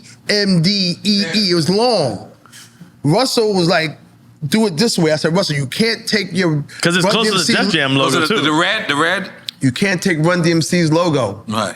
Because all it is just chopped up lines. The Run DMC is. Yeah, one y'all line. had the same motherfucking logo. Now look at it. Now I never did that. And we told Russell, he said, "Don't take care. Don't worry about that. I take care of that." Cheat code. He said cheat code. You fucking my childhood up. You fucking me up too. I never There's no fucking secret. Now. You look right at it. Wow. No, you're right. It's not a secret. We're idiots. It's not a secret. But if you didn't know, you didn't know. I didn't know until today. I mean, I just thought the Def Jam. We had different colors, and then they had the nerve to put the red and the white like them on this one. Because these were the colors. Right. And goddamn it worked. It worked. And y'all are legends. And because of that, if you want to give it to Run DMC to you guys. Well, the style changed. Rakim changed the style, then our new style came in. So that's when we started doing the gun talking. So that's where, again, the Mob D's coming. Matter of fact, let me get a plug real quick. Because I called you, though, too. You was busy. Okay. So don't say that, yo, why ain't on the project? Because I called. Okay, the 2-man group? Right. Yeah, so when you bringing that up, though, too. And you said it last time, too. Dynamic Duos, right? You did the whole album. Capone even called me for that. Yeah. Dynamic Duos is something that I did because the way y'all did Drink Champs, like, okay, well, which I heard the story, I don't know if it's true, that y'all did this because to interview people like us? That's right. Yeah, to our peers, from our generation. Yeah. So when COVID was going on, even though I had the idea before, I was like, you know what? I got to do this for hip hop and for my colleagues who feel they can't make records no more. Who told you to stop making records? Like how you doing this? That's exactly. So I'm like, fuck all that. So I called the people, I DM'd them. Okay. I ain't really called nobody, but I DM'd them, and I made records on them. So when Run came to the studio. Wow. But the Run DMC dynamic, because they wasn't making no shit, both of them was just adamant it ain't happening. Right. So then I called Salt-N-Pepa because I didn't have no girls. Wow. So that's why the Salt-N-Pepa's on it now, though, too. Wow. But on the album, who you have? Salt-N-Pepa. Salt-N-Pepa, Mobb Deep. Prodigy was. Yes. Prodigy from Heaven? No, man. I got Prodigy. Jesus. I got vocals. I'm asking. I got vocals. You got vocals, okay. Helter Skelter. I got vocals. Wow. Dog Pound. Okay. MOP. Okay. Rhythm F. Not CNN. EPMD. EPMD. 8 Ball MJG. Woo. Bun B. UGK. And UGK, but you can't say UGK. You got to say Bun B featuring Pimp C. Okay. You have to say it legally? You can't say UGK. It's like some in the medical estate. I'm saying, so that's some shit. Okay. Right? Snoop Dogg and Nate Dogg. Okay. And Biggie Smalls and Biggie. All right. Biggie Smalls and Biggie? Yes. What is, and when you hear it... wait, what? Yeah, I know. It's going to stop you. What is Biggie Smalls and Biggie? Early Biggie Smalls and then Notorious? All of it is early, but it's not something that was like vaguely familiar. And the way that I did it is fucked up because AI came out, right? So people ain't gonna look at me and be like, yo, nah, Eric, but nah, it's me. This is how I made it. If Biggie Smalls and Tupac was together, this is how I would hear them together rocking. So I was doing my shit to make it seem like they was together. How I said with me and Marvin was like, what? I was answering back and forth with him, like he was with me. I made a song like that too to make it seem like those two were together. Which two? Biggie Biggie Smalls and Pac. Oh, and Pac, you didn't say that. Yeah, he said Biggie Smalls and Biggie. Yeah. Oh yeah, I did. You fucked My us up. bad. Yeah, and you know there was that guy that sued him. That's why he changed Biggie Smalls. I thought My that's bad. what you meant. And he ain't been drinking. No. Word. I got drunk off of him talking. Yo, I said Biggie Smalls and Biggie. Yeah. Well, you're looking at my confusion right now. My we bad. looking like, I said, goddamn. Nah. I'm like, I know it's me the one that's drinking. no. Tupac and Biggie Smalls. Tupac and Big O, that's hard. And you got clearance? Well, I guess Puffy cleared his quick. Okay. The Tupac estate is kind of, again, they're taking a long time, but nobody said no. Right. So to me, it's a let go. To me, I don't think anybody's going to tell you no. Yeah, you're doing it out of love. I think you're one of those. Let me give you your flowers. Please don't cut me off because you've been cutting me off. You're the only guest to be cutting me off. I'm sorry. He deserves to cut you I off. like that. I like that. I know, cut you off. Go ahead. No, it's cool. You are one of those people that no one can actually say no. But N.O.R.E says that all the time. I'm just being honest. Your genuineness, your humbleness, Right. and your realness. And his legacy. I'm not even. The legacy is like number 7. Right. But the realness and how you are as a person, I don't think there's anybody on this earth. There's certain people who have that. Right.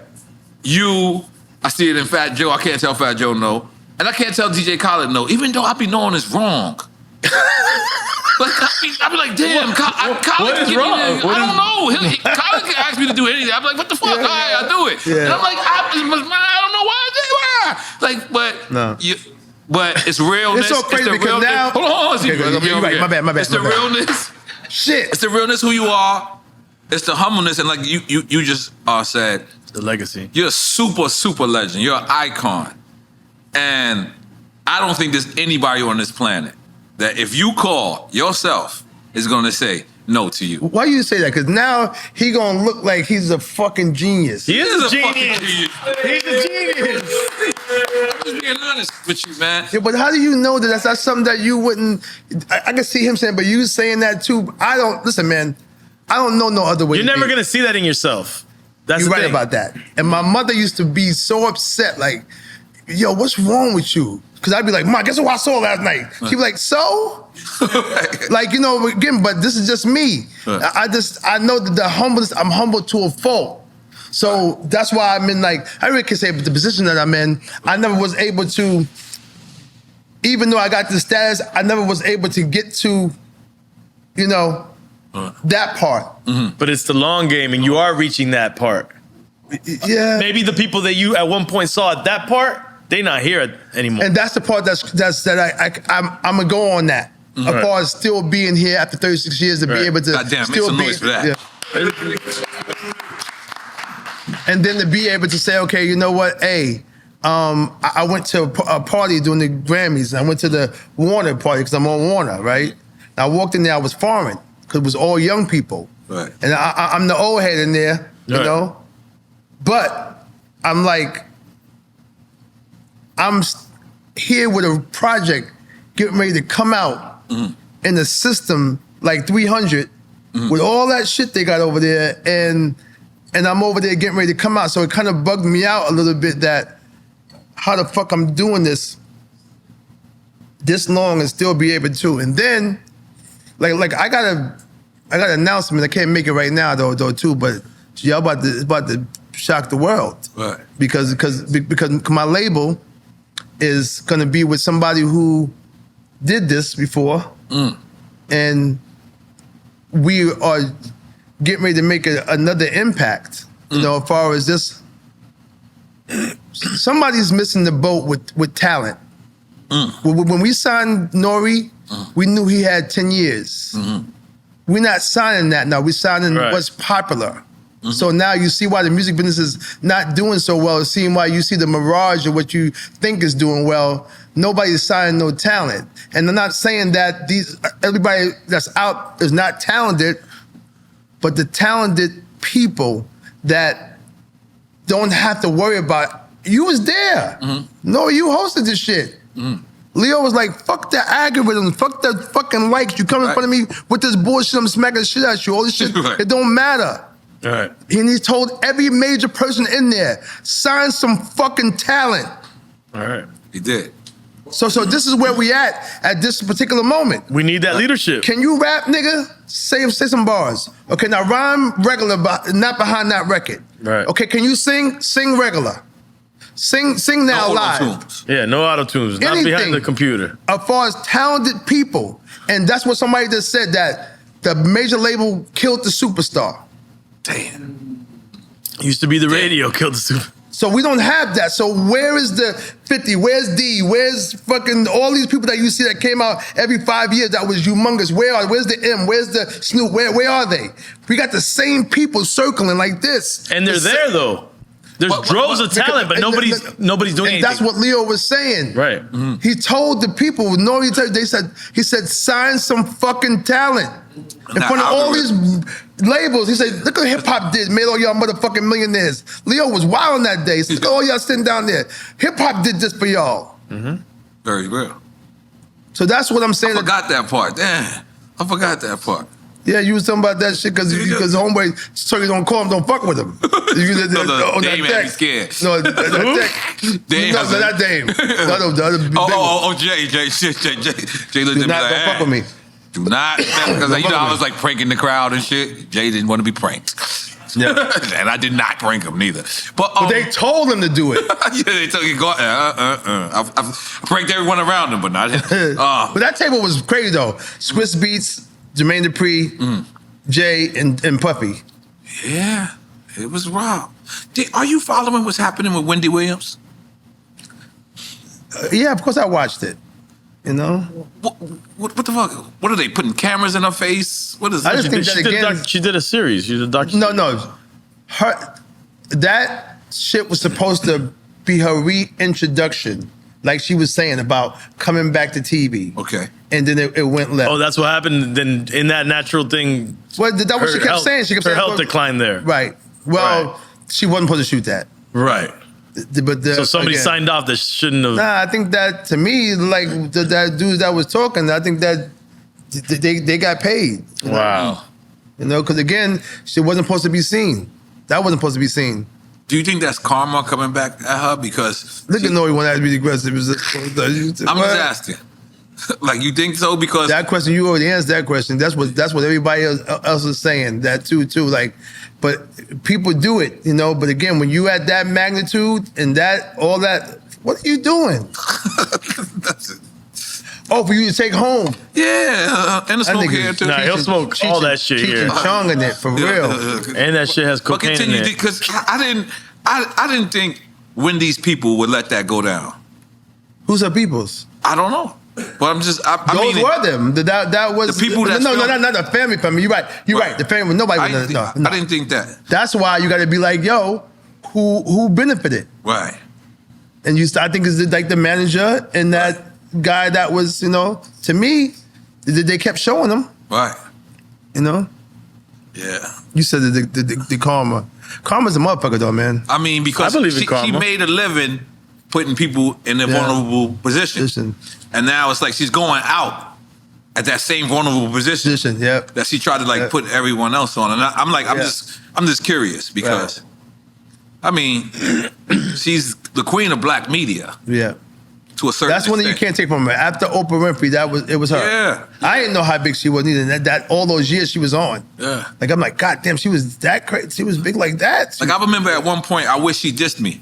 Like, I swear to God. For real? Yeah, because it was like you like got somewhere if she had beef with you. Like, yo. And if she didn't have beef with you. What you just say about somebody not saying your name recently? Of Tupac. I always wish Tupac dissed me too. Yes. I wanted to be on But him. he kind of did diss you, but he just didn't say your name.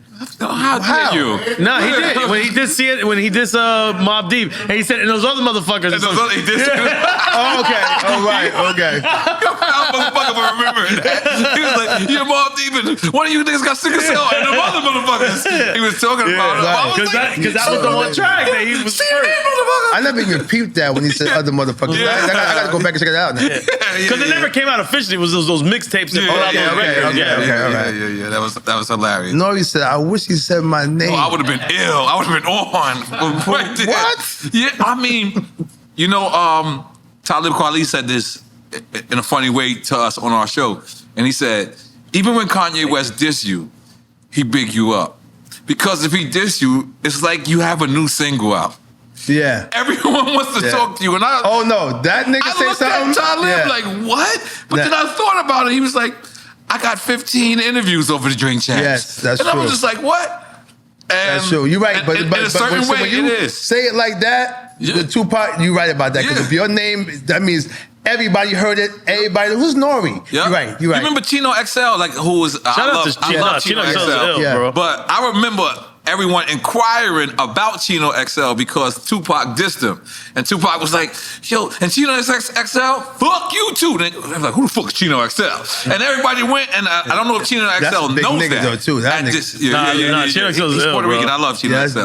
But I remember people who didn't know about hip hop was like, whatever Google was at that time, it wasn't Google back then. Whatever Google was at the time, it was like, let's find out. But it doesn't always end that well. So we got to be honest about that part. It doesn't always. Yes, it's true. Hey, sidebar though, I got the runs. You know what? You gotta. Yo, I was shitting from 6 o'clock this morning to like 8:30. No, seriously, this is crazy. And I got the bubble guts now. You but listen, take a drink champ to a whole other level right but I got the BGs, and I don't know what part that I'm gonna get up because you went up and whatever. I took a piss. I know, but my other shit is coming. See, you was trying to put it on me. You was like, you gotta take a shit. I know. It's broke down. I was just letting y'all know this avoided. We gotta. You want to take a break? Just in case. No, we got a great bathroom back there. I know. I get it. I'm not scared to do that. Okay. I shit in public. I'm just saying the fact that the BG. I was shitting since 6:30, and I figured that, you know what? Damn, I get to drink champs, and if I shit champs. What happened was I ate some watermelon and whatever. Because if you eat something else, the BGs come, and you got to be careful. Yeah, you got to be careful with that. Actually, before you go to the bathroom, can I ask you just one question? No, I'm not going to go right now. But I'm going to take a piss in a second. I got to take a piss in a second too. It could be but close. Hostile. We don't want that record Hostile. There's always been that part. He's where hostile where right the guy now. goes, I got a right to be hostile. Right. Who the fuck was that? That's from the Public Enemy album. Flavor Flav. No, it ain't Flavor. It's somebody from that. That's on that. I thought it was Martin Lawrence. No, that's from the Public Enemy album. Right when it comes on from taking what's the damn, it's not Bird Without a Pause. It's one of them records before that. I got it from there. Wow. It's PE album. So it's not Martin Lawrence. No. Not Flavor Flav. No. You know Flavor's Boys. Yeah, I thought it was you would Flav. know it was Flavor. I thought it could have been. Griff, you saying? Professor Griff? It could have been Griff, Yeah, yeah. okay. You're right. Okay, yeah. all right. I wasn't far off there. Who was your biggest influence in hip hop before you got on? Yeah, Run DMC. And then Top, the niggas, number one? Number one, and the niggas around the way. Like from Who's around the way?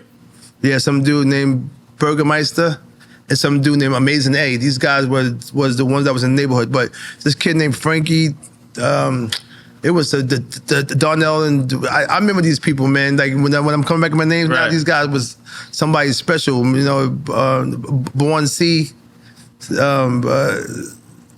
my boy Patrick. Like this is where I was able to get my shit from the neighborhood first, before Rappers Alike came out. Like hearing the music. Right. Rappers Alike came out and turned my whole shit around. But before that, it was these niggas, you know. Just around the way, just spit. Right? Mm-hmm. Did you ever think hip hop would make it this far? I know it's a cliche type of question. You sound like the record. Listen, Yeah. all I want to do is go on the radio. So nothing else really matters. Nobody don't think about that part. That's crazy Nobody with a song called Crossover. No, this is before that. When you first start, you don't care about that. That's why 750 didn't matter. I got 750 that went to Marshalls and went to King Cullen.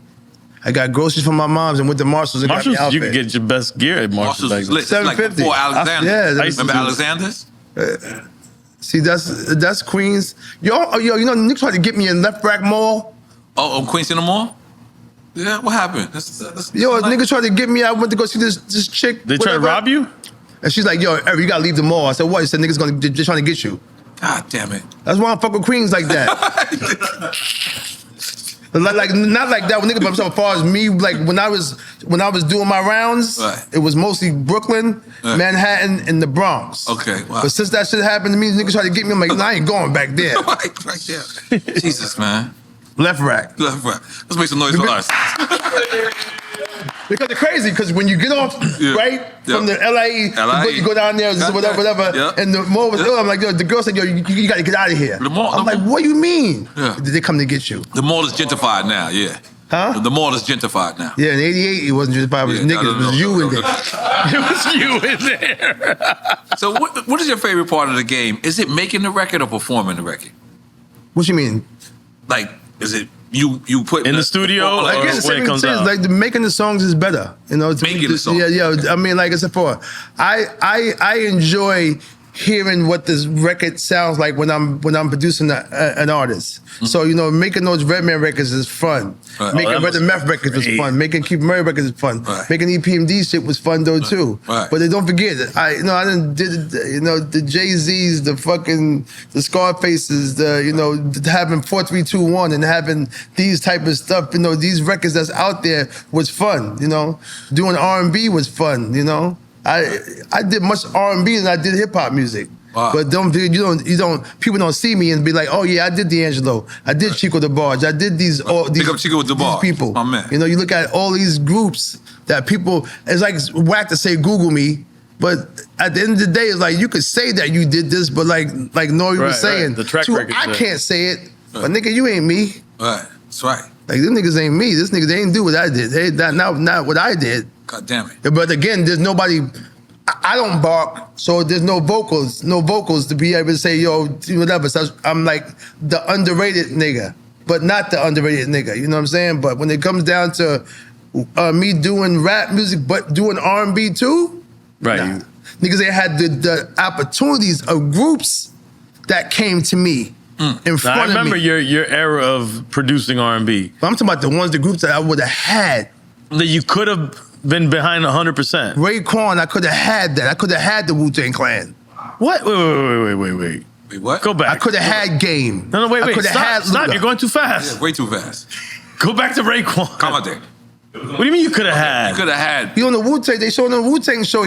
All this stuff is not, this is all documented. Don't forget, Bernard, again, his father had a church. Bernard, you should be sitting here, bro. Go ahead. Bernard had his father had He's drunk. Right. He had a church, Without drinking, obviously. he had a church in Staten Island. Bernard took me to an apartment in Park Hill, and the Wu-Tang Clan, before they was Wu-Tang Clan, was out there.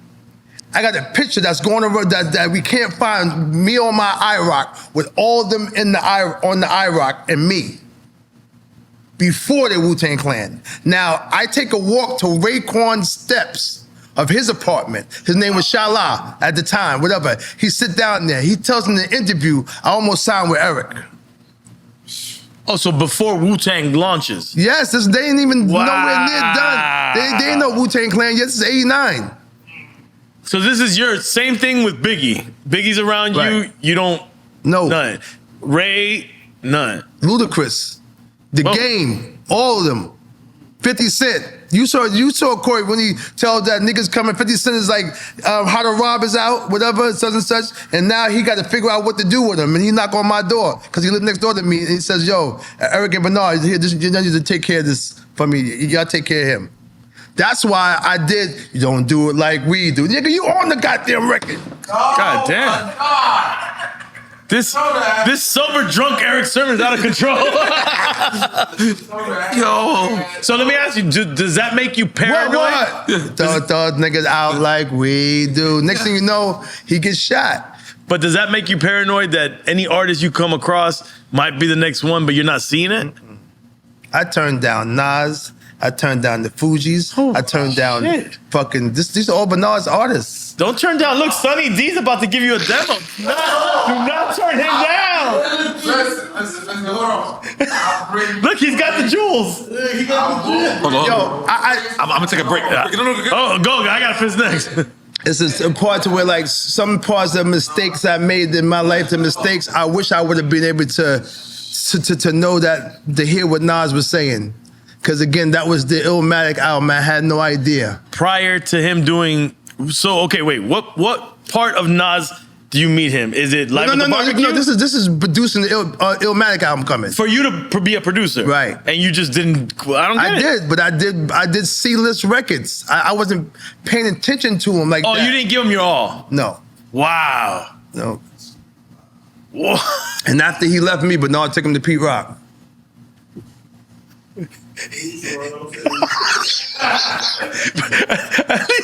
At least Bernard did his job. Yo. I did records with him, like 3 songs, you know? So you were just being, what, arrogant at the time?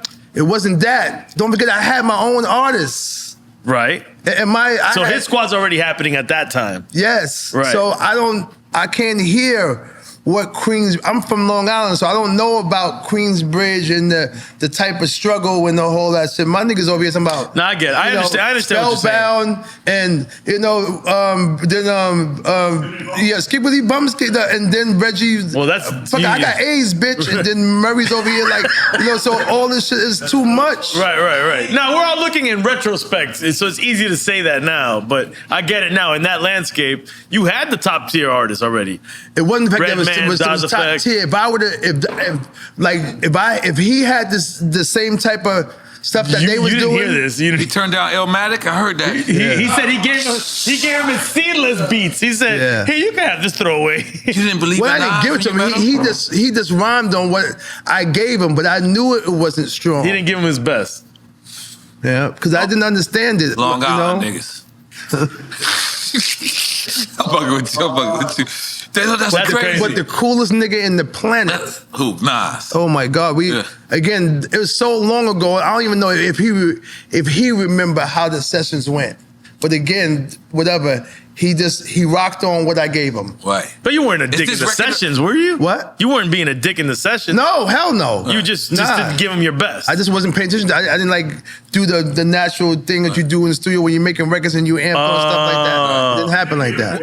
Why? It was Lars Pro? Oh, it was you. It was you. Was it Lars Pro? Or who he said he took him to Pete Rock after him. Yeah. He took him to Pete Rock. Wow. I love this story. And then again, Bernard brought me the Fugees, and I was like, I can't. Well, you're like, Jersey, I don't know about Jersey. Is that what you? No, this wasn't right. Why? Because they was Haitians with Jamaican accents? No. If it wasn't, if it wasn't for I think Salam Remy on that Salam is remix, ill, bro. Ooh. That changed the game. Now, if I would have had, But that changed the game for everybody, though. Was that Ready or changed the Not, game. that remix? No. It was Boom Bap, was it? no, how many mics, right? How many mics? How many? That one? Yeah. Yeah, whatever that remix was, it changed the game for DJs, How many mics? everybody. It changed everybody's Because perception. again, the beginning of it wasn't. I'll do that for Eric. Eric was going to do it, but then Eric knew that I had Salam doing it. Wow. Oh, so you had Salam do it? Yeah. But Salam told the story Wait, what? You just told the story in Rick Daniels last week. Rick Daniels five. Oh yeah, he did it. Yes, Salam Remy told the story. Yeah. Yeah, we got Salam here. He's right here in our backyard. Yeah. Yeah. I forgot He lives down the lived here. street You're from right, me. That's true. Well, not down. Well, he lives. No, close to but me. my boy brought me game to the Fox Hills Mall in L.A. You shopping in Fox Hills Mall? That's the hood mall.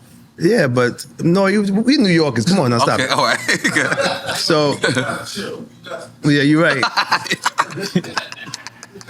That's your next artist. Remember, don't skip out. You're gonna regret that. You're gonna regret this guy. So he comes in, right? I talked to him. I said, "Yo, spit a 16 real quick." He didn't know what a 16 bar was, Game. right? Okay. So when he tells the story, he says, "I was going to sound with Eric, but he wasn't ready, so I sound with Fifth."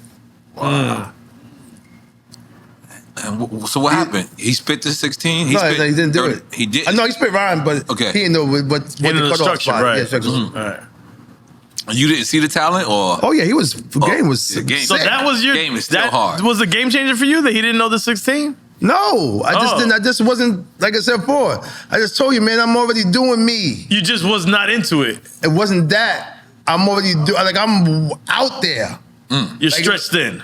No, just the fact that my mind's not. I'm already, like you said before. Not that niggas wasn't ill. I just wasn't. I was doing some other shit. My mind was someplace else. It had to be. Those are the misses. Cosmic Slop. It's the misses. Yep, it's the misses. What, Yeah. Keith Murray? The misses. Keith Murray. Yeah, I'm ready for it. Don't I forget. gotta take a picture. Nah, I'll wait for you to come back then, sir. I'll wait for you to come back. And when we come back, Keith Murray. At the end of the day, Underdog Fantasy app. Underdog Fantasy app. Don't forget Drink Champs Army. Download the Underdog Fantasy app. That's right. Use the code Drink Champs. Drink or Champs. Get that $100. Men's college basketball Final Four edition. What we're doing is NC State versus Purdue. This is the first time NC State is in the Final Four, and they're on a 9-0 win streak. So let's get right to it. Second time they won. Second time? The second time. They won in 84. The only time in 83. the Final Four, they won. Awesome. So let's go right straight to Mohamed Diarra. Is he going to go higher or lower than 8.5 points? He plays for NC State. He's thorough. He's thorough. He going higher, man. Yeah, he's going higher. Higher than 8.5 in the first quarter? Yes. Awesome. Sonny, what do you think? Higher than 8.5 in the first quarter? That's what we got here. This you don't on the like Underdog that? Fantasy app. This is official. There's no quarters in college. It's There's halves, correct. Right, and that's the average. So Drink Champ Sports, aka 20 Paul was off. What are we doing? 20.5 higher or lower? For the whole game. 20.5 for the game? Yes. Lower. That guy be lucky to get 6.5 points. Against Purdue, the #1 team? No. So that guy dropped 40 the other day? 20. Yeah, Zach. You guys are harsh, man. He dropped 40 in college. But it's not, I don't know, that didn't make sense. But anyway, lower. To stay on Muhammad, he also has a 10.5 rebounds. Would that be higher or lower? Now, this game leads into the championship, so you know everybody's playing hard. That he knows how to do. I'll go higher with that because he's going to have to grab a lot of rebounds of Zach Edey. Believing in him. He's going higher. He's going higher. I'm going higher. Let's go over to the Fucking number the one trend team lower. in Purdue, Fletcher Lyor. He is averaging 2.5 rebounds with 15.5 points. Is he going to go higher or lower on points? Purdue, higher. Yep. I'm going Purdue's higher. higher? Yep, Purdue's higher. Let's go back to NC State. This is going to be DJ Horn. He's one of the top 2 guards. So he's a DJ. He's going higher, man. Hey, he's averaging 22.5 points. I got to go against the EFN because he's a DJ. I'm going lower. If he was an MC, I would go higher. Yes. Go ahead. I'm going to tell Butch Rock. I got to go NC State DJ lower. Okay, I'm not mad at the pick. See, y'all be lowballing the DJs, man. College basketball is That's an awful lot of points. That's a high point total for Drink college Champs Army, sport. stick with us. So Lance Jones, Purdue. He's on 3-point rebounds, higher or lower rebounds. I think it's kind of low, but higher. I go higher Higher than 3 because rebounds? it's a combination now. It's not just one thing; it's 2 things. well, actually, yes, you're right. Okay. 16.5 points or 3 rebounds. Or either Together, or. higher or lower? Higher. So 13.3 rebounds. Higher. Higher than that. Yeah. Okay. Now for the last player, NC State, Casey Morcell, 14.5 points. Higher or lower? Lower. Yeah, I'm going lower as well. Yeah. Super lower. I agree. Now, as a total, they're averaging. There we go. The total they're averaging in the first half, 31 points for Purdue and 32 points for NC State. So First half, let's you go with said. NC State. Yes, first half. Are they going higher or lower than 32.0 for NC State? I think higher. Really? I feel like Sonny's Both. been doing his research.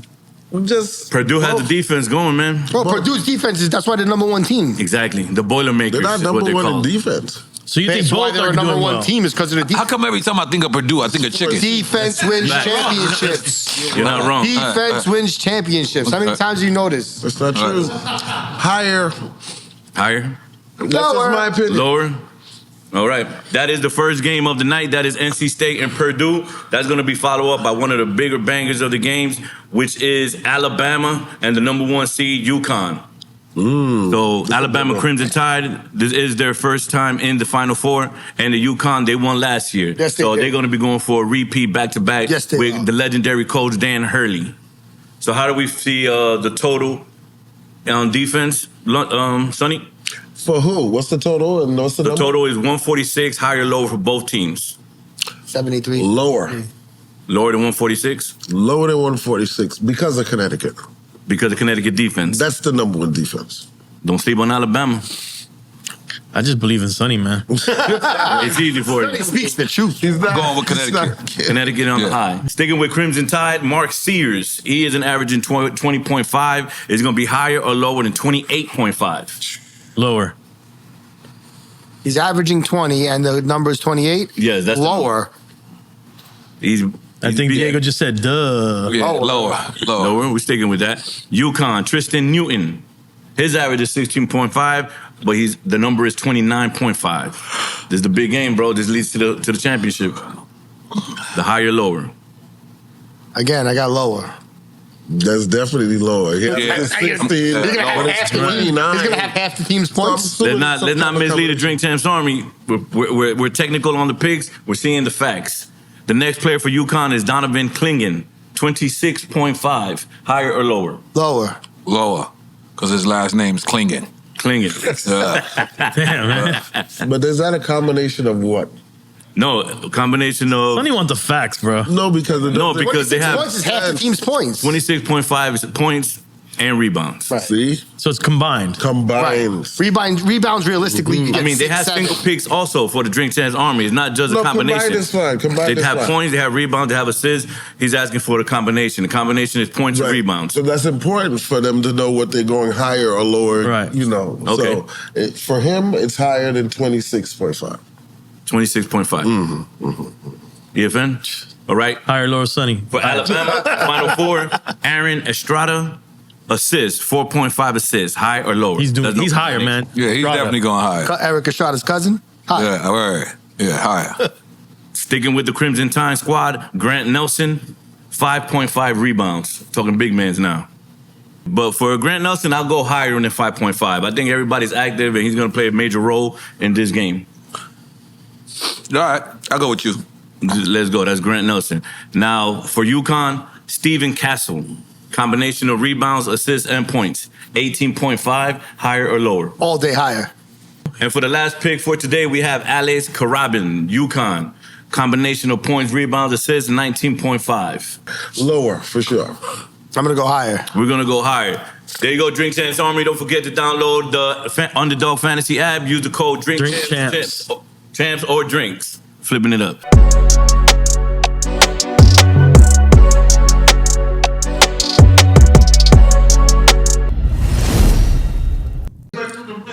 At the end of the day, too, and then when that nigga came, it was really a problem. Right. Because again, it was like, holy shit, who are you? Because don't forget, I heard one line on Keith Murray. I heard one line on Redman, put him on stage that night. Don't forget, if niggas don't know about Newark, New Jersey and Club Sensations, That's how you discover Redman, because I didn't know. Yeah, but I went to go do a show at Club Sensations, EPMD.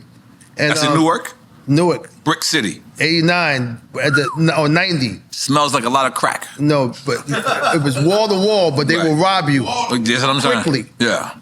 But again, the respect level come in. So Reggie is brought in by Do It All from Those Are Underground. Okay. He's not Those Are Underground yet. Okay. So Do It All rhymes, and he says, yo, my man rap. And then Reggie was like, That's not the mayor now, right? Who? Do It All? Yeah. He's the mayor now, right? Not the mayor, he's a councilman. I feel like that's the mayor. No. So Reggie said a rhyme like, I float like a butterfly, sting like the rock group. So he already had me, because y'all thought he was going to say, float like a butterfly, sting like a bee. He didn't say that metaphor. So I put him on stage that night, didn't even know him, just freshly, like, whatever. It's like, they're like, yo, what's Reggie doing? What's Redman doing on stage? How you up there? But I already knew from the door that I was going to fuck with him because of the rhyme. Right. Same thing with Keith Murray. I heard one line. He just says, let's squash the beef, cook it, and we all can get fat. So now, in my head, all I'm seeing is a hamburger inside of a frying pan, Squashing it. raising up to a hamburger. Let's squash the beef, cook it, we all can get fat. Now, who the fuck is metaphoring like that? So again, it's too far-fetched. Right. So I knew what it was. You know, I knew from the door what it was. And I never, you ever get demos or you play somebody rhyme for you and you hear about a couple of bars and you know off the bat, like, yo, no, he's not ill. Right. You know that. Right. They ain't got to play you all, but they play you the whole record. Because you got to listen to it, play the whole record. Well, not with them. Not with Red and Keith. And Das Effects. We didn't get into Das Effects too much. Let's talk about Das Effects. Das Effects too. We met them at their school at a rap contest. Brooklyn? No, Virginia. Das EFX is not from Brooklyn? No, they went to college. Yeah, they were. That's where they got together. My childhood. No, they were from Brooklyn, though, one right? from Brooklyn, one from Jersey. But they met in college. Okay. Met in college. But they met in college. And there was a rap contest, and we let these other guys win because we knew that we was gonna fuck with them. Oh shit! So it was $100. You let the other guys win, yeah. Okay. Because we knew that we was gonna eventually fuck with these guys because they was already too advanced. Who? Das EFX? Yes. Wow. They was advanced. That you see what happened? Yeah, out of control. You know what I'm saying? Like, you know, they was ready. You know, for some reason they was just ready. You know, and Sylvia Rome saw Sylvia signed all those people that's different. You know, Busta Rhymes, Missy Elliott, Das EFX, K Solo, like everybody that was different. Sylvia signed all those people who were just like different. That people would be like, yo, you like outliers, right? Yeah, oh, yeah, she did. Yeah. Yeah. Make some noise for Sylvia Rome. Yeah. Strong black woman out there. Still getting it too. We're still getting it. Goddamn. Hold on, let me get to my notes. So y'all discussed Keith Murray already? No, I mean. What is it? I want to just talk about just how you just talked about Das EFX, the meeting Keith Murray, because he was post Hit Squad. He wasn't in Hit Squad. No, he wasn't. It was Death Squad. Right. So what was that? How did that begin? Nah, I mean, of course it was like in the beginning, nobody wanted to sign Das EFX. Again, Bernard went out there and got Das EFX. Why nobody wanted to sign them? Because Def Jam didn't like him. Def Jam didn't like Redman either. That's crazy, man. He's like a Def Jam child. And then Lyor Cohen didn't like Keith Murray. So that's why Keith Murray wasn't on Def Jam. Jive. He was on Jive. Jive. Yep. But Russell was pissed because Russell didn't know that Lyor had turned down Keith Murray. So they're not always right. Let's be honest. We've been saying no. Yeah, right, I'm just saying. You guys were saying how right they are. They're not always right. But when Keith Murray was in prison and came home, they gave him $2.8 million. Jive or Def Jam? I was on that. I was on a tour. Yeah. I was on tour with Keith Murray. So don't forget can you imagine? Jay, none of them got no deal like that. Nobody made got no deal like Murray got coming home from prison. 3 years from prison. $2.7 million at that time, right? That's crazy. And they gave Jive the $600, and Murray kept the rest. Wow. Oh, so they bought him out of the contract. Right. Get him out the contract. Don't forget. So now you got Fatty Girl coming. Yep. Special delivery. Like this nigga's like you expect shit's about to be. Oh, he's back to back and like this. All right. Leo like yo, give him that. So he ended up being that Def Jam later on, 2003. You know, but it's later. But you know, it happened. But in the beginning, Lyor didn't tell Russell that he turned down Murray. Right. Wow.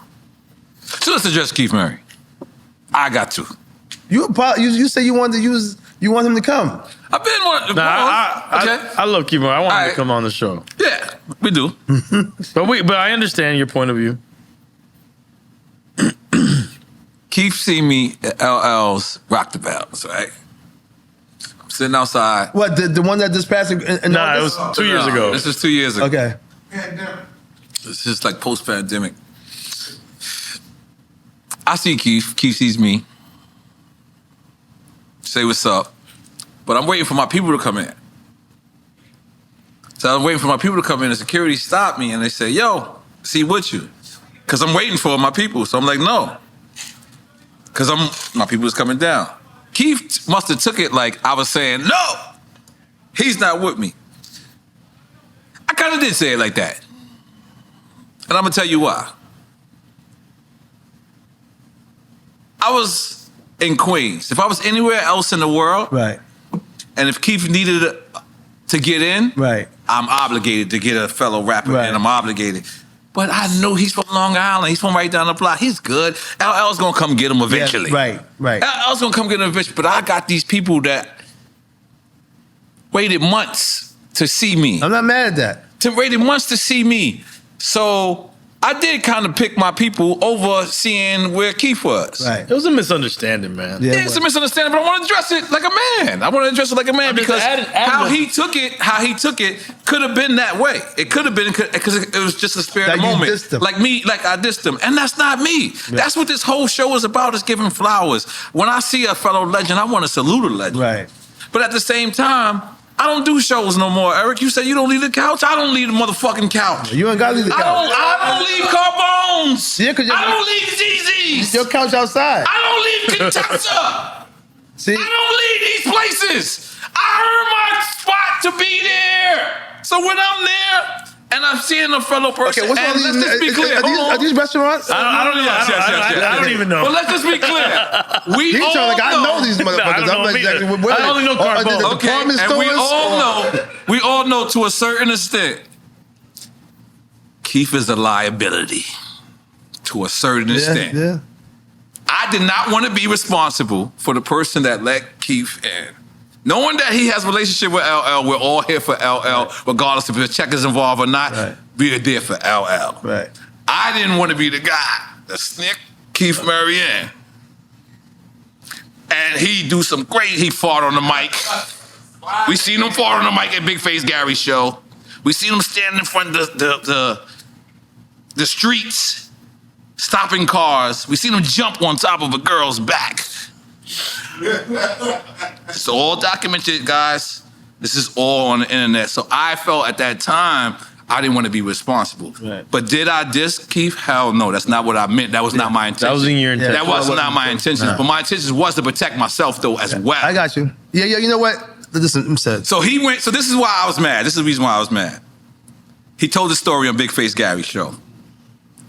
I laughed at it. It was cool. I seen him with you after that. Do you know where we seen each other at? At the awards? At the awards. I seen him. BG Awards. No. I came right up to him. I said, yo, Keith. I know. I said, yo, Keith, man, my brother, I didn't mean it like that. I said, yo, are we good? Like, He said we good. And he said, we good. He smiled at me. We actually have it on footage of me confronting, not confronting him, because I didn't step to him. It wasn't like I was like, yo, what's up, nigga? What you talking about? I was just like, yo, bro, you misunderstood me. I saw it. It was good. You was with me. You and Redman. Right. We shook hands. We have it on tape. Then he goes on Willie D's show, and he goes, I heard N.O.R.E got $5 million, and he turned. He's, by the way, I don't know what this fucking rumor was about. And he's like, yeah. So as soon as N.O.R.E, got money, he started changing on me. And I'm like, I've never changed. This was one incident. It was at Rock the Bells. You have records with LL. I feel like LL is obligated to get you in more than me. Right. More than me. I'm here for a job. Oíste. Now, let me finish. All I know, the fact is this, man. When if you know Keith Murray's story and he never told that story, like no parents, the way that his parents died, the way his sister and them died. God bless. The way that he had to held stuff down as a young 18-year-old kid on the block who funded everybody. Don't forget, Keith Murray had Biggie Smalls in the hood. That's Keith fire. Murray had Nas in the hood. That's fire. Like these people, they fuck That's with the this reason nigga. why we love him. I know. No, he's a legend, man. He's a legend. So like anybody else who has something that's conflicted. Right. Again, just things things happen. And it was two things. Let me just tell you what else. So as we see each other,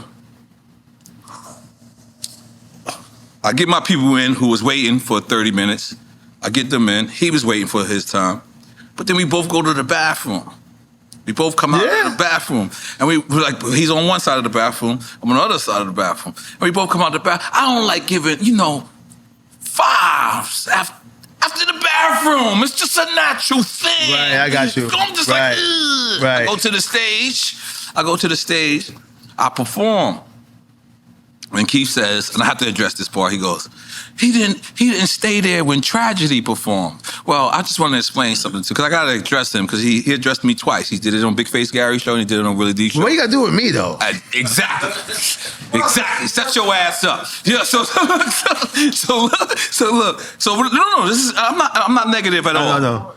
So what happened was, he says, yo, N.O.R.E got on stage, and when Trag performed, he walked to the side.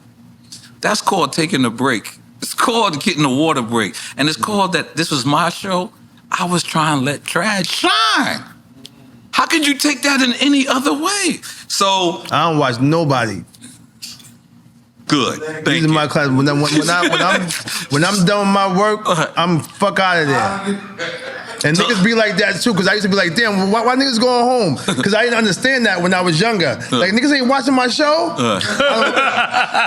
I don't give a fuck who out there. So let me just finish. Let me just say going this. the fuck home. Keith, wherever you at, Keith. The only reason why, and by the way, he said that he turned us down. I don't ever remember that. No. I don't ever remember that. But let me just tell you something, Keith. The only reason why we didn't take that interview at that time was because of us seeing that footage and us being concerned. Right. Yes. Did we have other people that's on here out of control? Mm-hmm. Right. We have. But we didn't know better. And now we do. Right. So the one thing that I don't want to do is help ruin a legend. Right. But one thing that you got to know though too is the fact that the BET Awards, right? Yep. Fantastic. The whole thing about it too is the fact that once you. But they say that he only act good when he around you and but still you're gonna have to come. You have to all this stuff that could put you in a situation. Yep. This is what you can. But then it takes away from the show. It's called Drink right Champs. I know that. Drink Champs. You know and that. By the way, I'm still me. I'm still fucking with you. Yeah. Like, and it has no bearing on our conversation with you. Your conversation is still dope. So he's a fake Puerto Rican. Listen, and listen, and I still find a way. It don't matter without it. Right, absolutely. So again, the fact that I know the conversation would be, and that's why y'all wanted to say yes. Exactly. We love Keith Murray, man. At the end of the day, it's not like every chance is the fact like when somebody's alone and you know and the shit ain't going down and then you know like because between me and you, like Big Face Gary told me, I had a conversation with Big Face Gary. I was like, yo, did he drink? And he's like, yeah. And I'm like, wait a minute. So I didn't want that, like, cause I'm like, all right, cool. Like, just like how you not drinking, we can still do that. But the last thing I want to do is he drink and someone laugh and he take a joke the wrong way and try to get physical with somebody. Which has happened here. Or something. And it's like, we don't need that. What we need to do is give you your flowers. That's what we want. We want to give you your flowers. But I think that the combo that he would give you would be fantastic. Yeah, I believe so. And I think it's going to happen. I think it's going to happen. At the end of the day, too, which is like, listen to me, man. I was on drugs for 15 years, right? I was doing Percocet from 2008 to 2022, right? June 2nd would be my second. It'd be my 2 years of me being sober, right? Wow, congrats. Congrats, right? Let's make some noise. Continue. I understand about that substance abuse. If this is what somebody has, you know? It's serious. And to anybody that's, they taught me this in the rehab. I can tell FN to he blue in the face to go get help. It ain't gonna matter. Right. You saw interventions before with people. You got to be ready. Right. You got to hit so rock everybody needs to stop with like go and talk to each other and who's talking to them. It doesn't matter. Wow. The individual itself has to change. I had to say to myself, I got to go inside. Right. Even though I let all that time go by to where at the end, I'm taking these 30s that are mixed with fentanyl. So when I go in there and take my piss test, they say, oh, you do fentanyl too, don't you? I'm like, I don't do fentanyl. So that means that the fentanyl and the pressed pills I was getting, because again, the street is providing me now. Now the doctors, I'm on the street getting pills. Of course, you know, people. The doctors cut you off? I never went back to them. You know, you can't go back. They ain't gonna be giving you pills. You gotta go to the street. Right. Wow. But again, the nigga who I was dealing with, I didn't know that he was dirty. But again, if I'm spending $8,000 a month, of course he don't give a fuck if the pills is fucked up. Right. I'm gonna go with the Valium. Damn. $8,000 a month, not $80,000. Yeah. Look at this fake drug dealer. He looking like, I wish I was your custody. So foul niggas. So of course, people who I thought that was my friends, damn, I could have died. Right. But towards the end, I kept throwing up. So every time I would pop, I would throw up. You get rid of the toxin, right? Yeah, but it wasn't happening until that time. Wow. So whatever happened, that God was like, hey, you know what? Hey, all right, I'm going to keep saving you, but the next time you might not make it. So I went to rehab, went upstate, stayed there, met mad people, talked the whole nine, because the most part is that I was worried about the withdrawal part. Okay. So the withdrawal part make years go by. Because Percocet is technically heroin, right? It's the synthetic heroin. The heroin is what you're addicted to. So at the end of the day, people that was in there, it was one dude named Smiley. He had tracks all on this arm up, and he doing needles. Tell him to put a shirt on because he, again, you could see everything. His whole arm was filled, right? People that was doing fentanyl too regularly. Crack was still heavy in there. You know, and people was there because. Wait, what you mean? People were doing fentanyl? No. By itself? No, I'm talking about as far as the. Yeah, when you heard that story. Yeah. They were doing By fentanyl by itself? themselves. Yeah. These people. Nah, what do you mean? Really? Right, because the hospital uses it. So it don't, I thought fentanyl is something that they mix with. Yeah, but it don't have to be the bad shit. The bad shit fentanyl's came widely in used. and killing people, but they still use it in the hospital. The street shit just bad. Oh, wow. You know? So, but again, this stuff again, you can go to heroin because once you can't afford the pill, you shoot. It's an opioid. Don't forget, you have to have money. So it was never going to stop for me. Right. That's a flex a little bit. I know. We heard it. That was good. Fucking around. So if you got the bread, you're going to always be doing it. Right. But the sad part is the fact that imagine spending that money towards the end, you're not getting high. So for the last 2 years, I'm doing it so I won't get withdrawals. So that's the part that's fucked up. So when people see when your tolerance comes, now luckily, if I would have said, fuck it, I need to get that feeling, and then I would have started shooting. That's the next step. That's what people go to. Yeah. They go to the needle, you know, because the heroin part, whatever, ain't doing it for you no more. So that's what the whole part was with me. I'm like, so it's like when you talk, like when I did that, Timberland left a big paragraph under my shit. Like Eric, he right.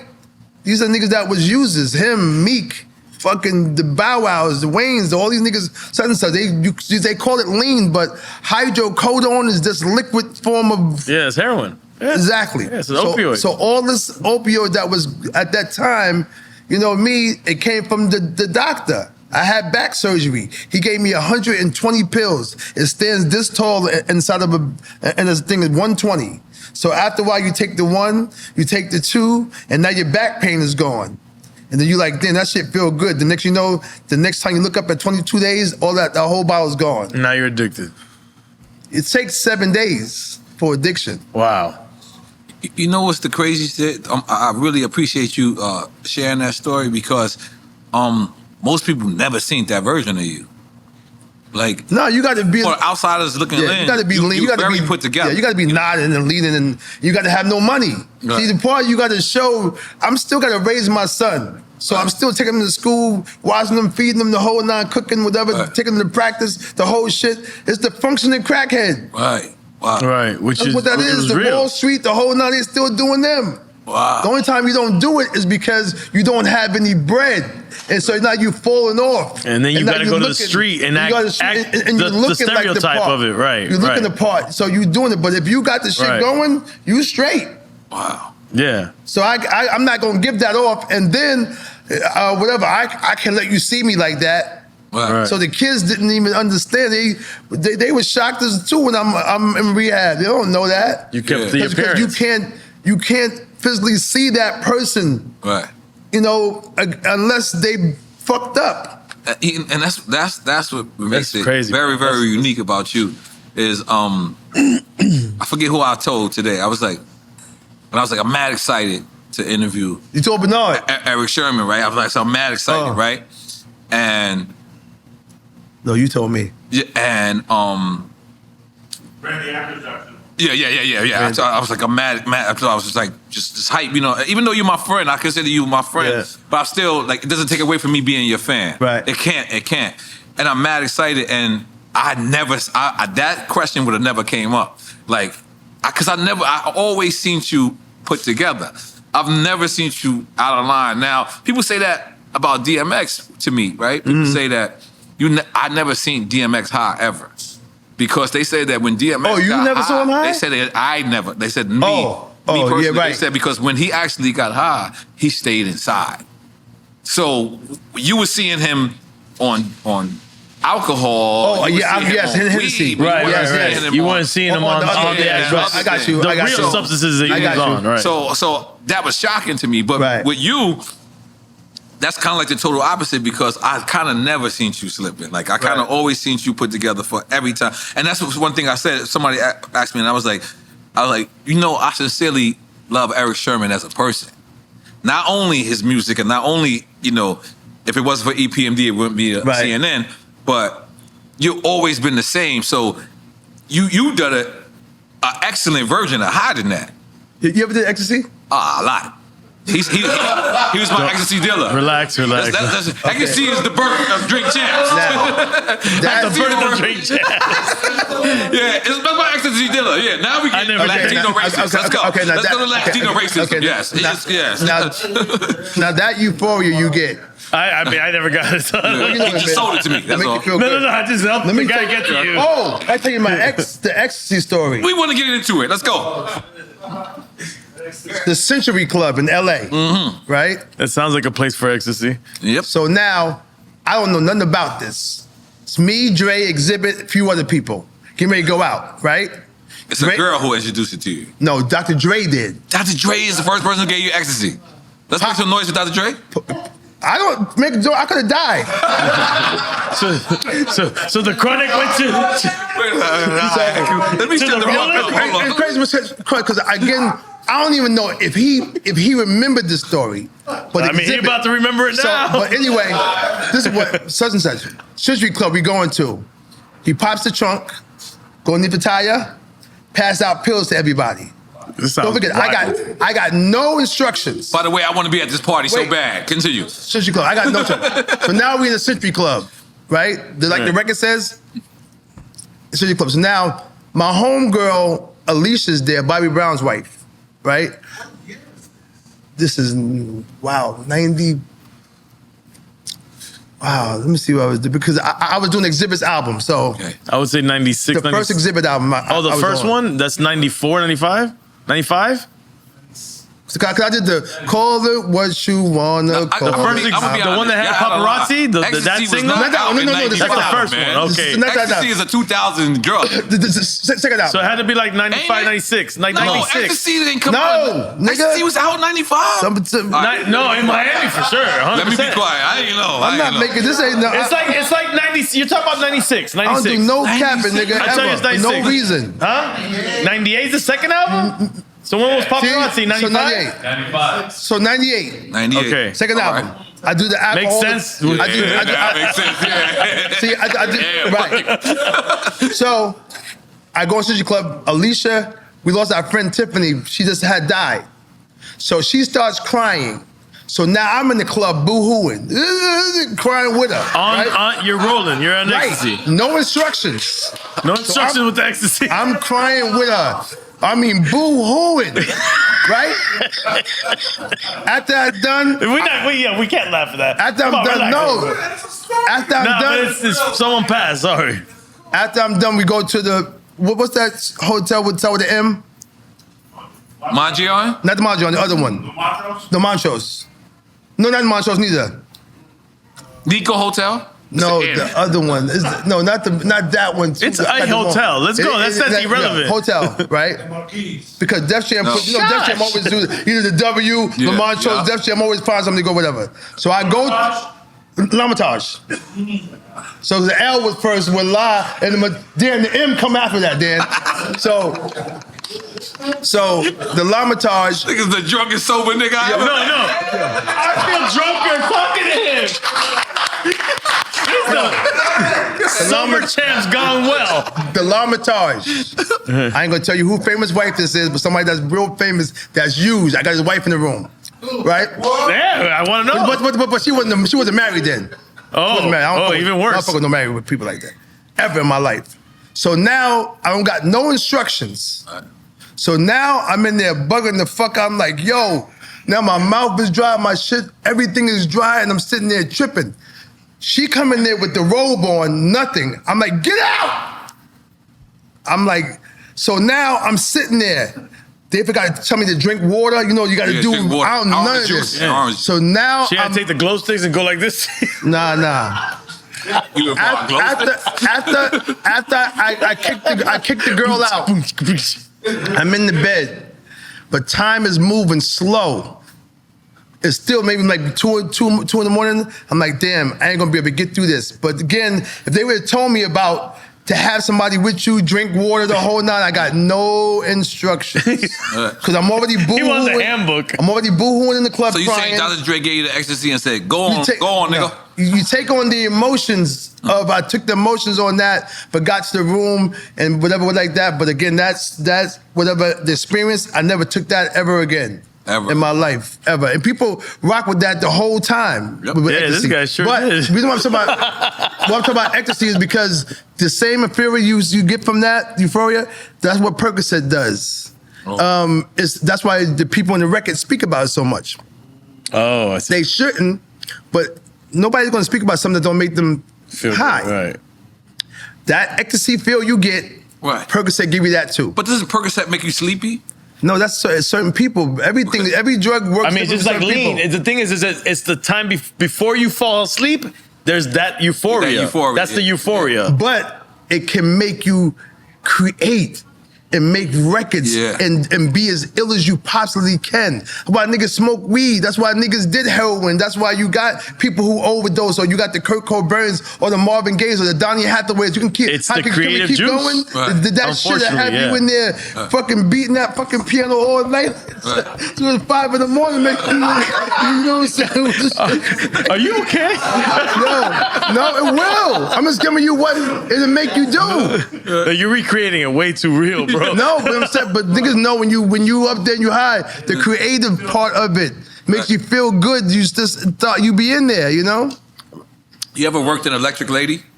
No, I wish I would have. You never worked in Electric? That's the one with the cat? That's the one with the cat. No, that's Jimi Hendrix. Yeah, with the so cat. there was a cat there. And D'Angelo.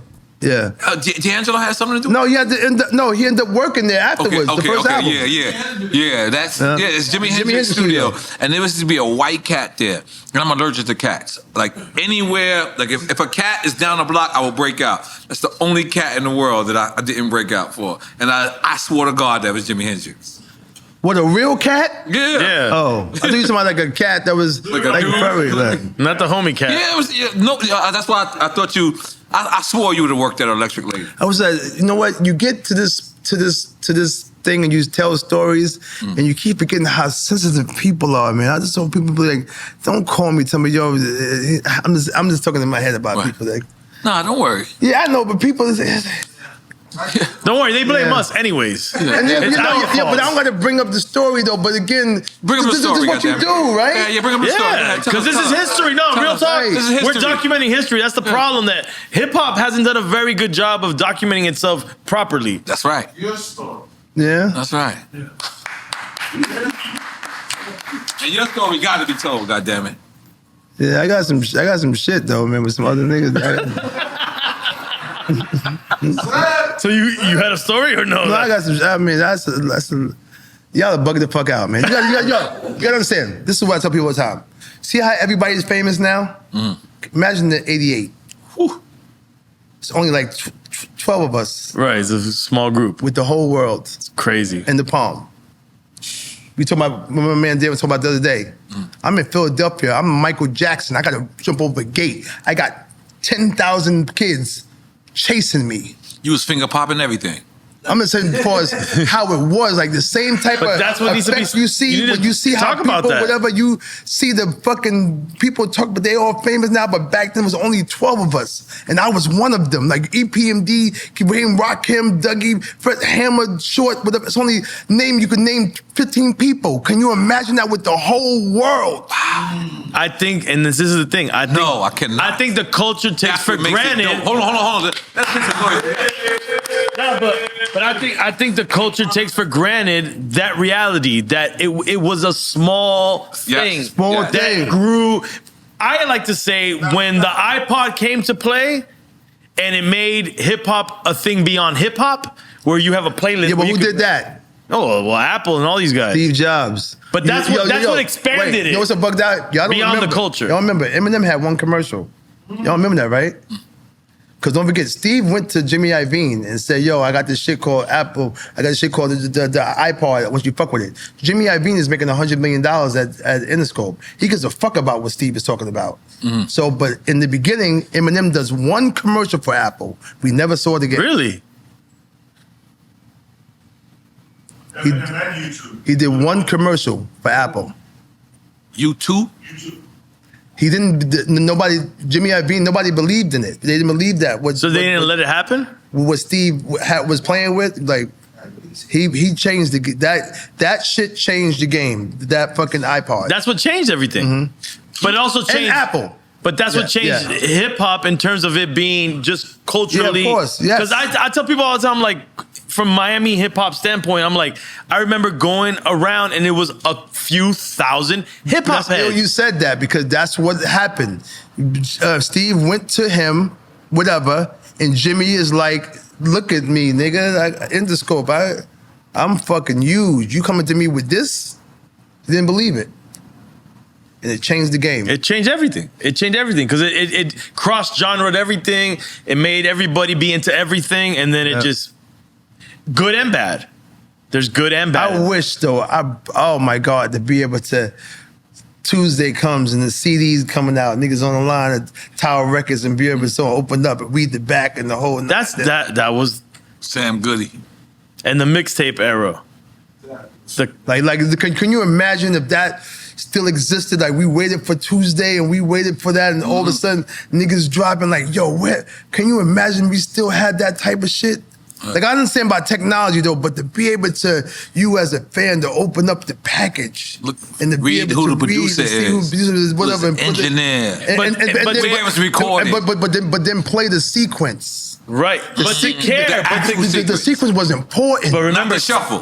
Care about it, guys. This is the there thing. was no shuffle available. We're talking about to care about even wanting to read those credits. That's what I'm saying. That when it changed, like, there's the positivity of the audience growing. Reggie was important because then when that interlude came, the interlude went, hey, it's a red dot on your head. It's a red dot on your head too. Oh shit! Wow. Then the record come on, like, that was. It was dope. Ain't nothing like that. Like, I know it's a dream though, but damn, man. Nah. Shit. You was one of the first people that I heard speak about streaming. Yeah. Do you think, in retrospect, it's a good thing or a bad thing?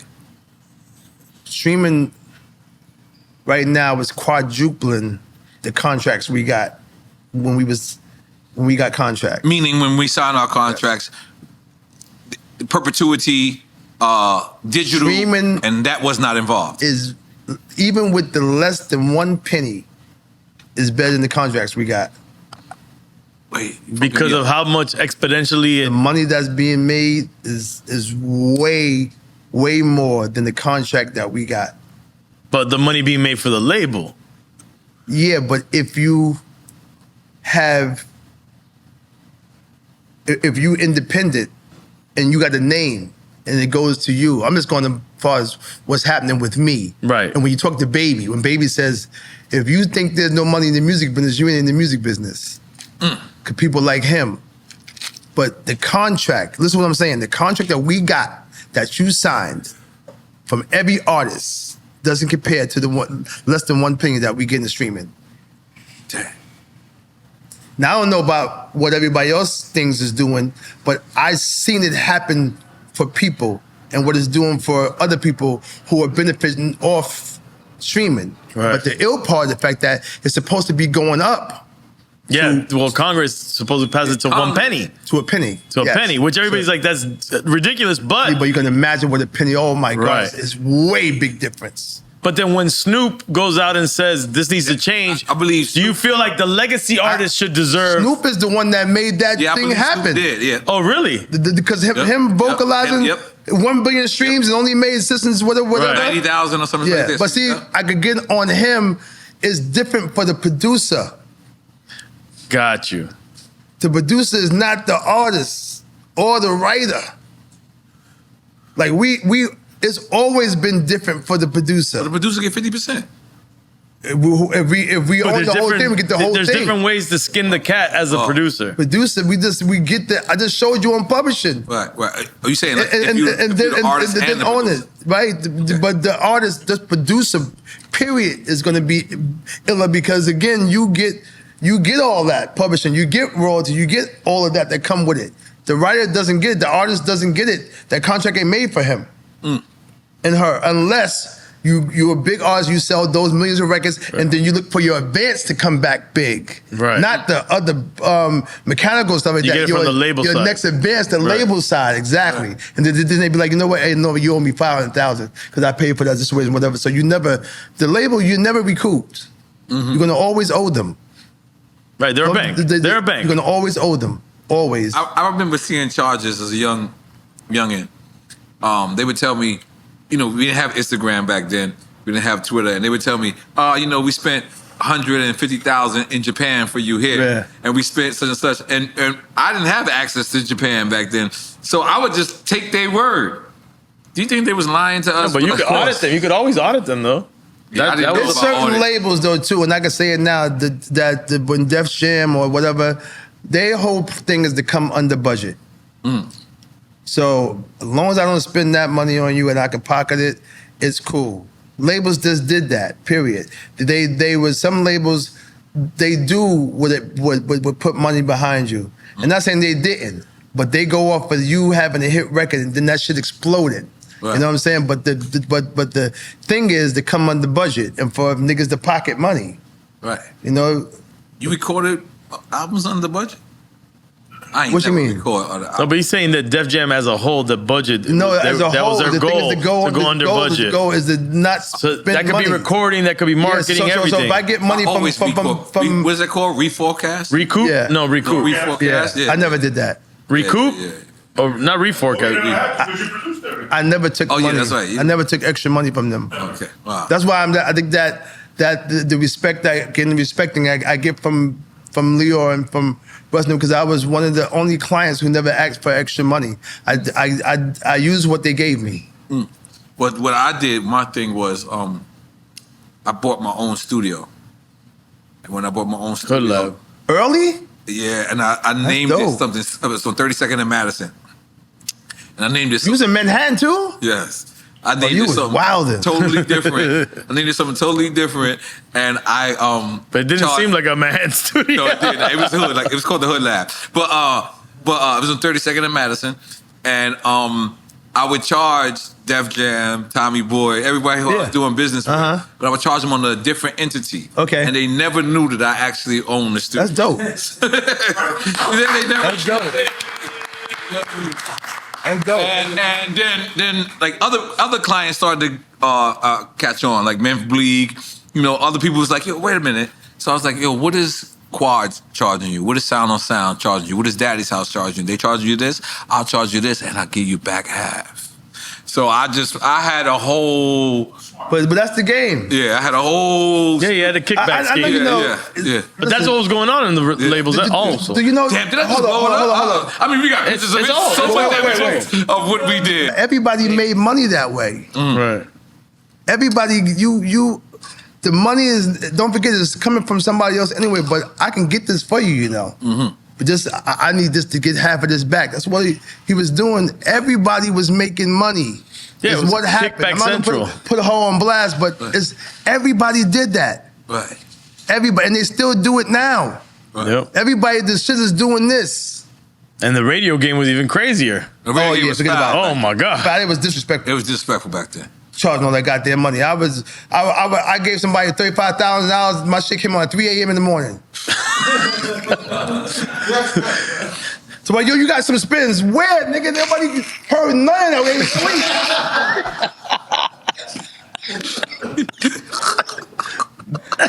I wasn't ready. But that's the game. Yeah. Let me ask you. There's been all these like stories about hip hop, like what is it on Fox,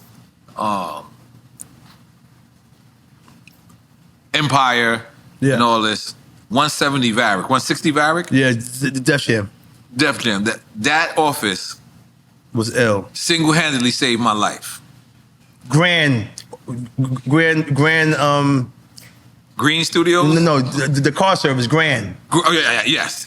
And XYZ. How much money you spent on Grand? Too much. I know. But let me just tell you something. I used to go there because the Rush management was there, and this is how I got introduced to Chris Lighty. Right. Oh yeah, you was on the. I was on Violator side. Yes. You was on there. But I wasn't on Def Jam at that time. But I was on Penalty. But I used to go to that office. I could get a haircut there. I could roll dice there, and I could buy weed there. I stopped hanging in the hood. At Barrick? Yes, at Barrick. I used to see Redman there. I used to see Rush management there. To me, that is the quintessential hip-hop story that should be told. What do you think? What about all the sex that was going on? Wait a minute, man. Out of control. Hold up. What are you talking about? Because you're not mentioning that. Oh yeah. No. You can't because you dearly beloved right now. But you dearly beloved right now. But at the end of the day, you know Def Jam was insane. Wow. Yeah, it was bad. Yeah, but again, the story could be told on that block. Yeah. But it could be told on Elizabeth Avenue. See, you was before. You wasn't here. I wasn't there. Yeah, you probably was like I started 8. from Varick. Yeah, Elizabeth is where Rush started at. Elizabeth Street. Okay. Any time you would go outside, you would see Run DMC, Rakim, EPM. You would see all of us outside, like this random Beastie Boys Rope chains outside. everywhere. This niggas just chilling. Right. But Barrick was a whole dynamic of interns. Ooh. Why you act like you shocked, nigga? No, I didn't know. to me, this was like he's saying this was like this was you don't understand. Barrick had the same run when you got there. That was new. No, this was like great adventure to me. Like I was like, wait a minute, I could get my hair cut, roll dice, and buy weed at the same place. This is the hood. Fuck the hood, and it's safe. It's a safe hood. I think that part. I think it's Rough Riders. There's Murder Inc. and there's Rockefeller and there's the Def Squad. And and at that time that shit was on fire. On fire. It was. So you came. When did you get signed there then? Well, remember, Chris Lighty picked me up in 1998. Okay. Or 97. But for Def Jam, 97 because he got me into the N.O.R.E. album, which was my biggest 99 album. is Def Jam. Hey, let's go over there real quick. I gotta tell you this though, Duke. This is really, you won't know this at all. Okay. Def Jam has me, the Def Squad, and Noriega, right? Now, TRL was big, right? MTV. MTV. Right.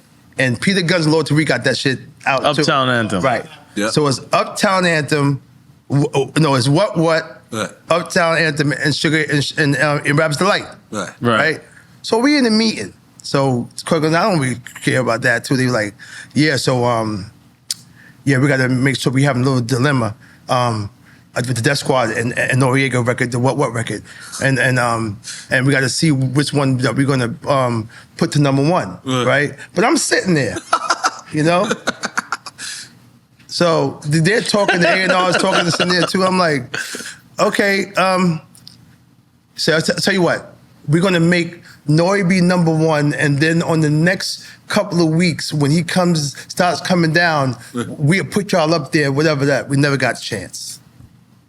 It came down. So N.O.R.E. stayed up there at #1, and then when he came down to #2, they put Peter Guns and Lord Tariq on there. So I never got a chance to get #1 spot. Goddamn, I owe you lunch. Wait, this was TRL making those decisions? No, Def Jam. Yes. But I tell you what, though, I end up having the #1 album in the country, though. That's right. That's right. Randy knows. The album was #1. Yo, I'm not gonna lie to you. Let me just tell you something.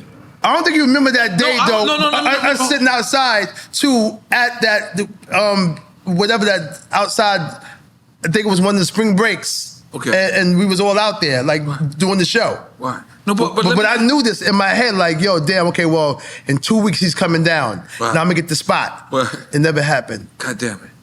Make some noise for me once again. You know, but I'm gonna be honest with you. Like that run that we keep talking about, you, Das Effects, Redman. Like, how did that feel? Because I believe Cash Money, No Limit, right, even Bad Boy, Rough Riders, Rockefeller, kind of like base their Murder Inc. Kind of base their thing off of that. I think Hit Squad was a big like example for a lot of crews. And well, definitely for the Wu-Tang Clan because they show it in the series. I know that, but not just Wu-Tang. Right. Everybody, I was influenced by that. Yeah, even more. And I ask people this all the time. While you was making history, did you know you was making history? Nah. I just knew that. The other question you asked, did we know that it was ill? Like when it was going on, I'm like, hell yeah, we did. We like, you did. Look at this shit, because again, to be on the Billboard charts at the same time, you look at the Billboard chart and you see all four of your groups. Did anybody else influence that type of structure? I mean, I know Ice-T had Rhyme Syndicate. That was the closest thing maybe. Yeah, but what we did was, not. That's what I'm saying. That's we didn't, Like anybody else? No, and then EPMD had 3 consecutive #1 albums in a row. Why? So that's why I said for my colleagues can talk about what they did though, but consistency. Don't forget, we broke up. So imagine that 5 years spread. Man. Imagine from 1992 to 97 that we had them 5 years. Do you think the breakup fucked up a lot of business that the Hit Squad could have done? It made the crews come in. You gotta understand, niggas can say that they was gonna come and all type of shit, but when the Hit Squad was there, that you had to be very careful about what you was making and what you was gonna be able to make to come in there because we was not gonna stop. Wow. And I don't know who I would have signed then. My ear was, I don't know who I could have had. Cause I was we was looking to keep building. You know? Because it could have been a Raekwon. It could have been Murray. It could have been somebody. Murray would have been No, Nas was already signed, but we don't know who it could have been. Wow. I was trying to, because at that time, could have been. I was making music every fucking day. So the production was going to be there. I had it. So I don't know who I was going to be able to put down. And it was a highly respected crew. Highly respected. Again, like I told N.O.R.E, there was nobody, it's only a few of us. Right. Nobody was around for any competition that I saw that was going to make me be, because now I've done some past my clients. I mean, my colleagues. Right. Because we consistent. And now we #1 and then that crossover came out. That was our biggest record. Then all of a sudden we got some niggas over here, the Das Effects kid, and then Redman come. We was like, it was bad. Yeah. It was bad. It's crazy. In a good way. Yeah, in a good way. In a good way. Okay, are we done now? Because we got to take. You got to take a shit. We got to take more pisses. I got one more piss left in me. I got another piss. No. Let him. We got some. Get your notes going. Let's talk about Stay Real. The record. For what? I'm trying to see what you guys. Where you going with that? I'm talking about the record Stay Real. Okay. What? How did you make that record? He said he wanted to stay real. What's the motivation behind that? Stay real. It was a continuation of crossover. That's what the lyrics showing you. That everybody who wasn't keeping it real, that was because again, hip hop was changing. In my version, because again, you had the Vanilla Ices coming, people start wearing suits, getting sexy, the whole nine, whatever this and that. So I just felt like I got to say something because it was like it was getting ready to change, But it really was a continuation of that right there, period. And I did it. I was in Georgia then, so I was feeling myself. Right. I was in Georgia, and I was. I tell you what, this is the illest shit. Redman kind of woke me up in Georgia, because I had got to a point where I got so comfortable, I started getting real happy, and I was playing them some happy shit, and I was going left. Because I was with Left Eye, so I was like, You was dating Left Eye? I lived with her. Don't forget, I'm broke, so I had to find some place to sleep. But y'all was dating? I slept. I stayed in her. She had a hotel. Hey, but y'all was dating. Right. Right. Okay. She had. When I moved to Georgia, that's how I met Illegal. Illegal was signed to her. Right. Wow. So now I'm Uncle Erick. So I go to the place. She lives in a like a hotel type of suite. Wait, didn't you pick the youngsters when we said Illegal or the youngsters? Nah, how am I gonna say the youngsters? If I'm producing these Okay, my bad. Jamal was Def Squad. Okay. So where I'm at with that? No, but you just said yeah. So I was getting soft. My whole shit was different. Cause of left eye? If you go back to my first album, I had a song called "Every Now and Then I Get a Little Crazy" in the chorus. I couldn't hear my sounds accent. like her. That even sounds like TLC. It was a TLC line. But I was doing this not knowing. Right. And then I had in one of my other rhymes on the song, I was like, I got my hat to the back, my pants down below, whatever. I didn't know I was doing this. I was just like, again, getting soft. You put a condom like this? No. So Reggie was like, yo. She must have had that thing. So Reggie was like, you gotta relax. Yeah, niggas burning cribs down. You gotta relax. Rest in peace, sir, bro. So Reggie was like, had you turning cross. Don't forget, nobody knew until Two Show went on Hot 97 said, oh yeah, that's the time when Erick Sermon was with Left Eye. Like, niggas already know the story because Two Show done said it out loud already. Word up. But at the end of the day, I didn't have hidden switches. I didn't have Stay Real. I didn't have none of that shit. All my shit was kind of pretty. Reggie, real low, not wanting to be assertive to me. Like, he's like, those are cool though, man, but that type of shit, It's cool, but it ain't it. I would never thought that he would say that to me. I'm producing you, nigga. What you talking about my shit, That's dope, though. That's a good friend. And next thing you know, hitting switches. That's in my notes, by the way. And then Stay Real, then Hostile. I got back. Hitting switches is in my notes. Right. So I got just back doing my interview on it. Yeah. But if he didn't do that, I would have had a soft album on my debut. I wouldn't have had Hitting Switches. I wouldn't have had Stay Real. I wouldn't have had Hostile because my mind was someplace else. I was making. You was to the Love and Care. I don't know. Maybe it was, man. You was TLC'd, which is good. It looks good. Yeah, kind of. You was good. You was living. And Left Eye. I don't think I've ever met Left Eye. Lisa was mad cool. She seemed like she was mad cool. Crazy cool. Right. All of them is cool. They all was mad cool. Like, don't forget, I'm new to the city. Like I said before, I got $1,000 in the credit in the American Express card. Trying to get through, see how I'm gonna make it. You know what I'm saying? Where were they in their career when you met her? It was humongous. Oh, they were already huge. Or Waterfalls and all Don't forget, this is not Waterfall. Waterfalls already? Humongous. Don't go chasing the waterfalls. This is 1993. Oh yeah, it is Waterfall. They're humongous. And again, at the end of the day, everybody was going through what they was going through. So I just happened to be, again, Illegal was hers. Wow. We talked about the L Scarface record. We talked about that already, right? Or did we not? L.O. Scarface record. Yeah. Do Re Mi? Oh, Do Re Mi. Yeah, that was. What does that mean, Eric? That's L.O. chorus. That was old school. Do Re Mi Fa Sol. That's all he was. That's opera shit. I don't know what the fuck that means. Yeah, Do Re Mi Fa Sol. Yeah, you know that in school. Come on, bro. Some of them do chorus. Oh, he knows it in Spanish. No, you're right. Good one. Yeah, no, that's what that was. That was L.O. Cool J saying I know what it is. that was something that everybody know but you. Yeah, I didn't know. I ain't go to that school. Yeah. I was in a special school. The yellow bus. I don't mind. No, you an artist. You never heard Do Re Mi Fa Sol La Ti. That's all he was doing. He was like making dough, get this bread. It's the infrared. Hey, he was just doing it as a routine. So trying to make something up. Being slick with the wordplay. That's all that was. That's fire.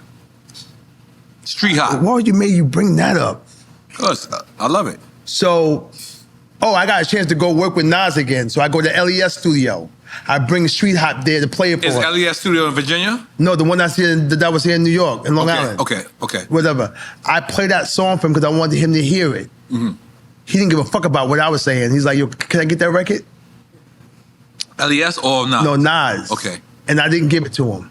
Again, you've been fronting on Nas your whole career. What's going on? You just bring back memories of that because I played it for him. And you did. And all I had to do was give it to him because I didn't really need it. And my shit didn't go away anyway. But he came back and did EPMD. Came back and did EPMD out. No, came back and did the whole EPMD song with EPMD. That's what I'm saying. But yeah, you know what? That's right. So he came back and got me anyway. I feel like we should make some noise to that. All right. But you running on Nas twice. Damn. I didn't really front him. The fact that maybe he was serious, maybe he wasn't. But I played the record for him because I had sampled him. Mm-hmm. And he's like, "What's up with that?" Mm-hmm. I was going to ask you. I think you already answered this, but maybe there's one that we didn't speak about. I remember I did Oye Mi Canto, which is Boricua, Morena, and Tata come up to me and Tata said, I got this girl that wanted to do the West Indian version of it. I was like, all right, cool, whatever. And they was gonna say Barbados, like Turks and Caicos, like shit like that. Trinidad, Jamaica, right? It was Rihanna. What? She wasn't Rihanna at the time. I know that. I know. So I was like, yeah, no problem. And then Tata was like, yeah, she just wants 15 grand. And I was just like, at the time I had what she wants? Yeah. Was she famous? She had the song Pond the DJ. Yeah, that song, the replay. I said Pond the River. On the river? You knew what I meant. No, I said Pond the River. Yeah. Oh, okay. Reggae joints now? So, biggest mistake of my career. So you got one of those.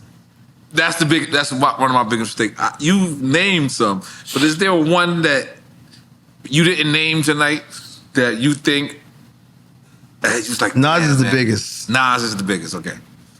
To this day, I still, again, can't believe that EPMD record happened. Because but again, me not working and doing any produced records on him, that's one thing I wish I had inside my catalog is him. It's a Nas, right? Yeah, it's gonna happen. I ain't the only one that said it though. Right. Mad people say about him. Like meaning like they presented him beats and didn't. No, just to work with him. Okay. To be able to say, but I work with him, but me to say I have a record that I made for him. Right. Well, let's speak it into existence. Nah, hell yeah, on my album. Yeah, I don't think Nas is going to be making records for a while. He done made all them albums he made. Nah, he's still got so much music. I feel. I don't think he coming for a while though. I mean, he did 4 or 5 or 6 back to back. I think he's gonna go even further. Yeah, I think he is. Are you I'm be honest. Sure? I think so. I think you know what? I think so. I think he's enjoying that he's on a streak. He's on a streak too. Yeah, I think he's enjoying that independency. And he's enjoying what me and you spoke about earlier. What we spoke about earlier, excuse me, with Fat Joe. It's he said that. He said I'm making records because I want to. He wants to, yes. Yeah, he don't need to. I think that's what's giving Nas that freedom right now. Yeah, but I don't think that he's doing anything because again, Nas got so much dope shit for the money that he's making, the ventures that he's making. I don't know that he wanted. He got a casino in Queens. He about to build. God damn it! That's great. Hit me whenever you're ready, baby. That's such a great example for hip hop, though. Yeah. But I'm gonna be honest. What Fat Joe said to me yesterday made sense to what Nas has been doing. Yeah, he's been doing. Doing something because you want to. Because you want to. Because we gotta remember, a part of us, all of us, real artists, probably would have still rapped if we didn't make money. Yeah. Like we probably would have still did it as a hobby. Maybe it wouldn't have been, you know what I mean? But my first, like you just said, you had signed for $750. I got signed for $5,000. But We basically was doing it for the love then. Right. We didn't make money then. And then we made it into a business. So, I love this shit. Mira, toca solo suelta. Yo. I love this shit. I really love it. Sure, me. I love it. Let's talk about I'm hot. Should I turn the AC on? No. I'm hot as this, again, having the Marvin Gaye. I try to, you know what's so bugged out? People said I try to strike lightning twice. I just happen to have the record on there, of course, the label. Let's go with that one. What's what? I'm hot. Oh. I did the Marvin Gaye already, but since I fucked around and had another one. It worked. It didn't work, but again. It did what it needed to do. It did what it needed to do, but that's, I'm fucking around with the samples, making records, don't know that I'm gonna actually use it. Right. And I just had the acapellas. If it's fun to fuck with, to be chopping them, you know? Right. That's a question for me. Is we talked about you getting your publishing, right? Mm. But you also sample. Mm. A lot of times when you sample, people want 100% of that publishing. They take it.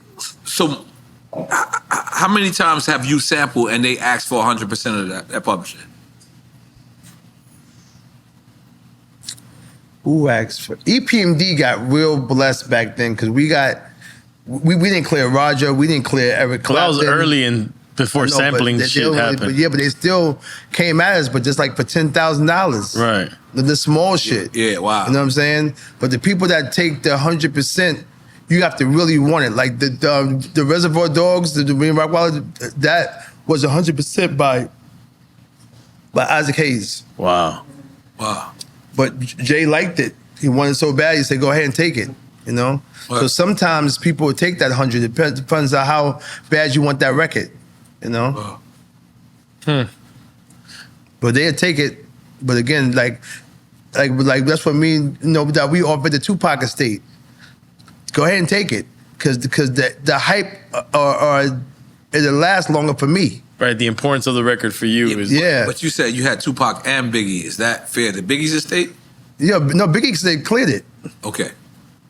Same with the Mobb Deep estate cleared, the Sean Price estate cleared, the Nate Dogg estate cleared. Like you said before, niggas they clearing shit. You know what I'm saying? But then sometimes, you know, you got that shit like... Because you motherfucking Erick Sermon. Motherfucker, that's what you got. That's what it is. I know you're humble. I told you I'm being cocky for you. But the Tupac, it does. You heard stories about it taking long. But again, at the end of the day, I tell you, you can have it. I just want the nostalgia of the record. Right. You know? But I'll play it for y'all. Again, you everybody who hears the record, they always they faces. I love to watch them because they be like, nah. Oh, I can't wait to hear. There's no way. You can play for when we done right here. No way. What? You can play it today when we done. Yeah. Oh. Yeah. Have you been to Bali to see Russell? To Bali. He offered. Bali. Yeah. He told you too? Yeah, he told me. You come down. I'm gonna get your health right the whole nine. You're gonna love it. Yeah. Never went. Yeah, of course. Yeah. He offered you too. Yes. He said he got a Snoop Dogg suite. He said he got a Snoop Dogg suite hotel. Yeah. Right, in the hotel. Yeah. Probably a tax haven over there. Yeah. He went. Russell went and just did his thing. You know what I'm saying? Mm. Yeah. And so this is one time. This is your last one time. Now let's go now. Hey, let's go. You gotta tell. Taking the picture. Tell us that next when we time. signed to Def Jam, right? We signed as Capone and Noriega, right? Yes. But then they was like, "Yo, we're not gonna sign a N.O.R.E solo and a Capone solo. So you gotta make a pick right now." I felt like I already got my nut off. Capone was just coming home from jail. So I said, you know what? I let Capone do it. Yo, when before you? Huh? This is after? This is when we signed the Def Jam. So they had a choice to sign Capone and Noriega and one solo album. So they signed Capone and Noriega, and I said, you know what? Capone was just coming home from jail. I said, sign Capone's solo. They did. And then I remember me going in because Capone was working on his solo before he worked on Capone and Noriega. And I remember me just going in, spending my own money. Def Jam would not pay for me to go in and record my solo while I'm waiting for Capone to finish his solo. Right. And Kevin Liles comes, sees me. And he says to me, man, and I never told you the story. I should have told you the story years ago. And he goes, you're Erick Sermon right now. And I say to him, what do you mean? Word? He said, that's crazy. You feel like, Kevin will tell you, Kevin Liles will tell you this, you know what you said earlier? No capping. He's like, yo, you feel like you holding the burden of the group. You're holding it down and you feel like you're not being compensated the same way. Mm. You will be. It's gonna come, or pause. And I remember me saying, I didn't know what he meant by that. And years later, I did know what he meant by that. Was making a group album for me at that time was harder than making a solo album for me at that time. Because a group album I had to collab. I had to actually, but then after I made that solo album, it was just like, yo, this is so much easier. Way easier. It's way easier.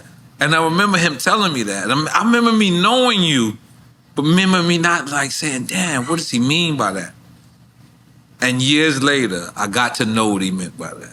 And sometimes you hold the burden of being that guy, not feeling like it, and then applying it. And to this day, I always say that my relationship with EFN is so much better because of my relationship with Capone. My relationship with Capone makes me say, I don't ever want to push EFN to anything that he doesn't want to do. Because I did that with Capone. Okay. And it pushed him away from me. Wow. Like, I wanted Capone to be on time. Right. The motherfucker still ain't on time, bro. Yo, who that mind you of? Still ain't on time. But when I pushed him to be like me, that was not the move. Right. You know what I mean? That was not the move. I should have let him be who the hell he is. And that's the reason why I feel like me and EFN relationship works. EFN doesn't judge me, he doesn't give a fuck about, and we're both on time. We kind of try to beat each other. Right. See who's on time. But, so I'm This is the first time saying this because nobody knew, not because nobody really knew the dynamics of really what really happened between y'all two. Who, Capone and N.O.R.E? Yeah, as far as Capone's still my brother to this day. No, I'm not saying that. Yeah. I'm just saying the fact that even though you went solo, like the album didn't come. See, it wasn't like my dynamic. My shit was different. Right. Why did y'all stop making? I always thought my dynamic was compared to yours. I never knew that they had a breakup. Yeah. See, he went to jail, so I would have never been a solo artist. Right. If he didn't go to jail. Got you. I was okay, forced. I got you. Like I met N.O.R.E. doing the promo tour for CNN. Okay. Right. That's how me and him met. He was doing the run by himself. But in my mind, we didn't have the internet back then, so we didn't know that you in Paris, if that was the case, I thought I was basing my career off of you. Oh, okay. Like you went solo, I went solo. Well, I based my shit off a Cube. Damn. You know, because it all leaving N.W.A. all correlates. Yeah, because Really? again, we in major groups. Hold on. But that's a crazy comparison to what happened there.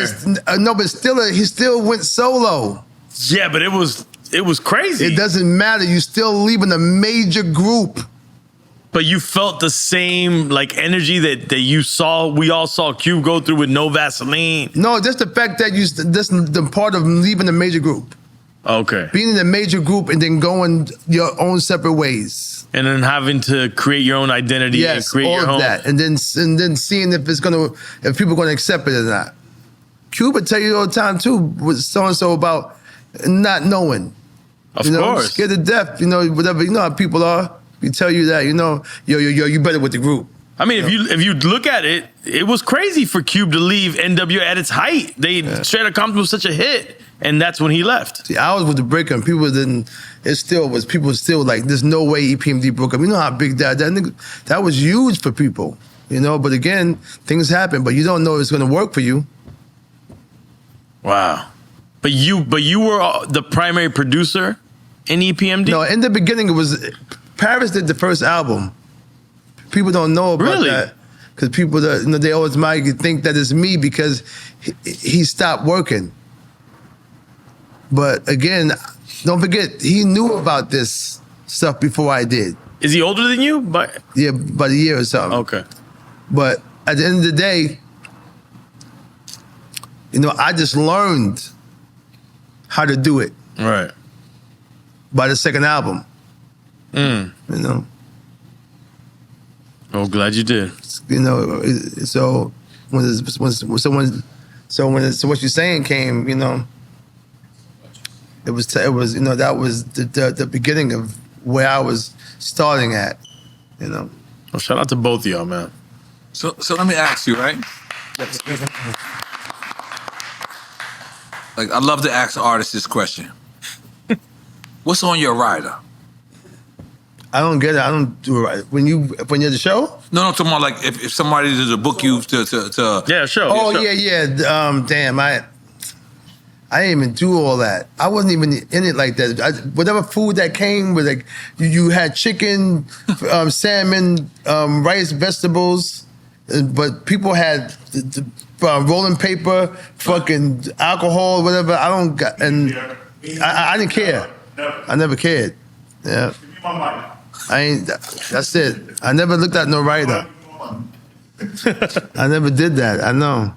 You ain't asked for Mr. Childs? I ain't asked for shit. A little Roy Rogers? Nothing. M&M's? Oh yeah, the blue ones. The blue ones? Just the blue M&M's? That's Mariah Carey one. I'm just making fun of people. Right. Like, just take all the others. Just get the blue ones in there. Right. I wonder if that was ever real. Yeah, it's real. Yeah? People that's divas, shit. Or people Just to see if people would do it, though? Yeah, they would do it. But I'm saying, do you think they said it just to see if it would get done? No, that's what they want. Yeah. That's wild. Who's Jenny Lopez? Who's Jenny Yeah, Jennifer Lopez too, yeah. Same thing with Madonna. I want the water that's from Bali. Get it shipped over here. How would she know it's from Bali, bro? I would have got her water, put Bali on that shit. Here you go. Nah, she knew. They got it in that dressing room. Have you ever met somebody that you were disappointed after meeting them and you was like, fuck, this guy was an asshole? Wow, who was that? Mr. Lee. I don't. Not off the bat, but it happened though. It happened? I can't remember. Right. But yeah, it's somebody. Holy shit! I wish I could name the name right now. I wish you could name the name too. Think about it. Who is it? You got time. No. Tell me, Denzel Washington. Somebody gave me the size. You know when you get the size when you like that? Yeah, one of those. Oh, who's that somebody? I don't remember. All right, we don't gotta talk about it. Right. Well, we did it. We did it.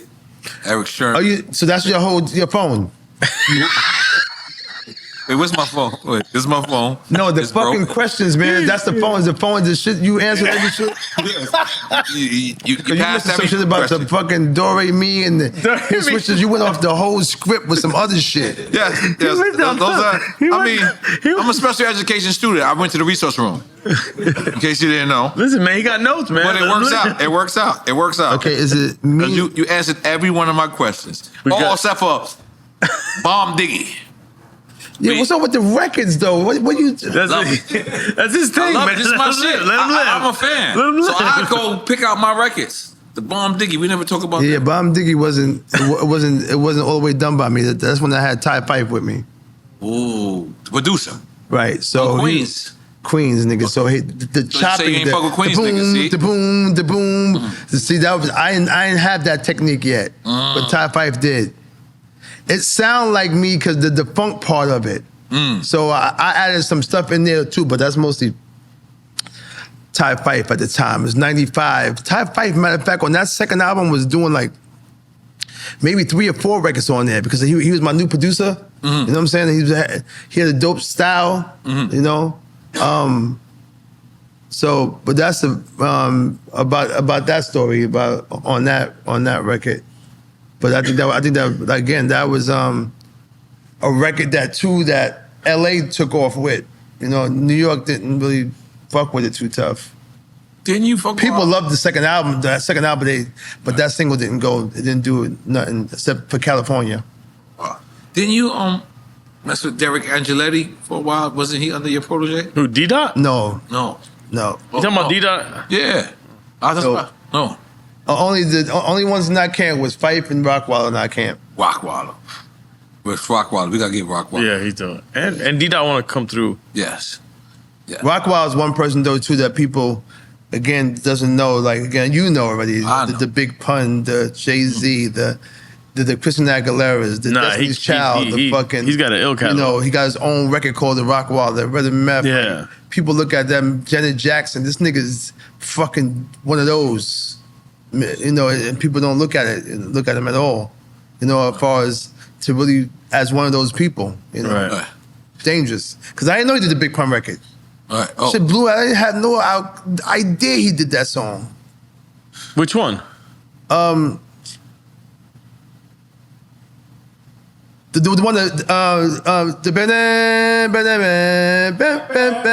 that's Rockwilder. Mr. Lee, you're not helping at all, bro. Yeah. You're on that record. You came up. What? Came What up. happened? Yeah. Rockwilder did that? Yes. You don't even know this? No. I was also high in those days. Mr. Hazardous Sounds, can you Google that, please? You got it? Come on, man. This is my camp, nigga. Holy shit. This is crazy. 2 records no reason to know he's nothing about. Heat Wave and this shit, he's on both of them. I don't have a clue about none of them. I credit that to having a dope life. Nah, but yo, Erick Sermon, I'm gonna be honest with you, man. Last time I saw you, we were on a private jet, and then the next day I went to Nice, and I went to Paris. I'm seeing you today, and tomorrow I am going to Paris. Stop lying. You good luck with me, Yo, sir. why you always You're travel? good luck Like with you me. travel a lot, nigga. You don't want me to travel? No, but I'm saying the fact that you really be out there enjoying life for real, because tomorrow's not promised. I like how you doing it. Absolutely, yeah. Right? So every time I see you, Yeah, but all it's you doing great is showing luck. niggas you got money. No, You see? that's not the point. And the side posse, these niggas live out here at Dade County, over there in Coral. Oh you my keep God. fucking around, niggas gonna be able to, yo. Damn, the Sour Posse brought them into this shit? N.O.R.E. Yeah. Let me holler at you real quick. Hey, listen. No, you gotta be careful. You gotta be careful. No, be careful. I can't be able to protect them like that. Yo, you sure you didn't drink, bro? Hey, yo, but listen, my first Wednesday is not a coincidence because again, this is my second day living in Miami. Right. Wait, you living in Miami now? I just moved yesterday.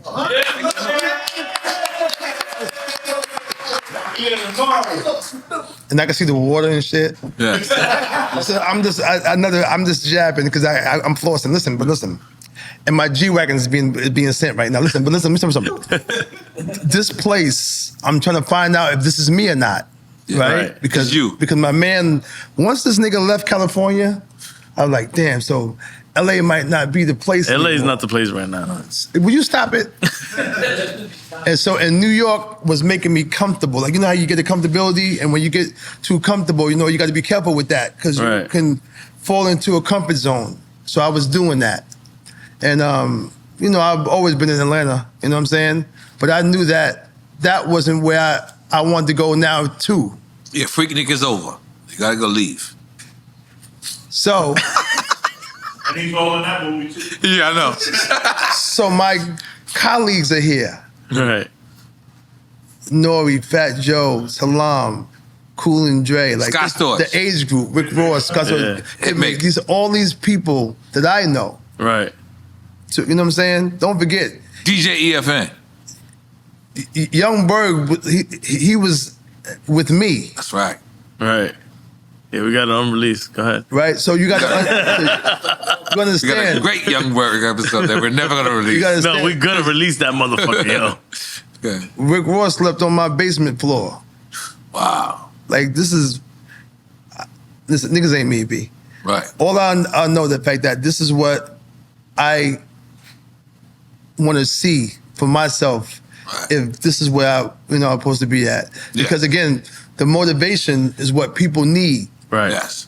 To keep, just to keep it fresh. Yeah. Absolutely. I can make music anywhere.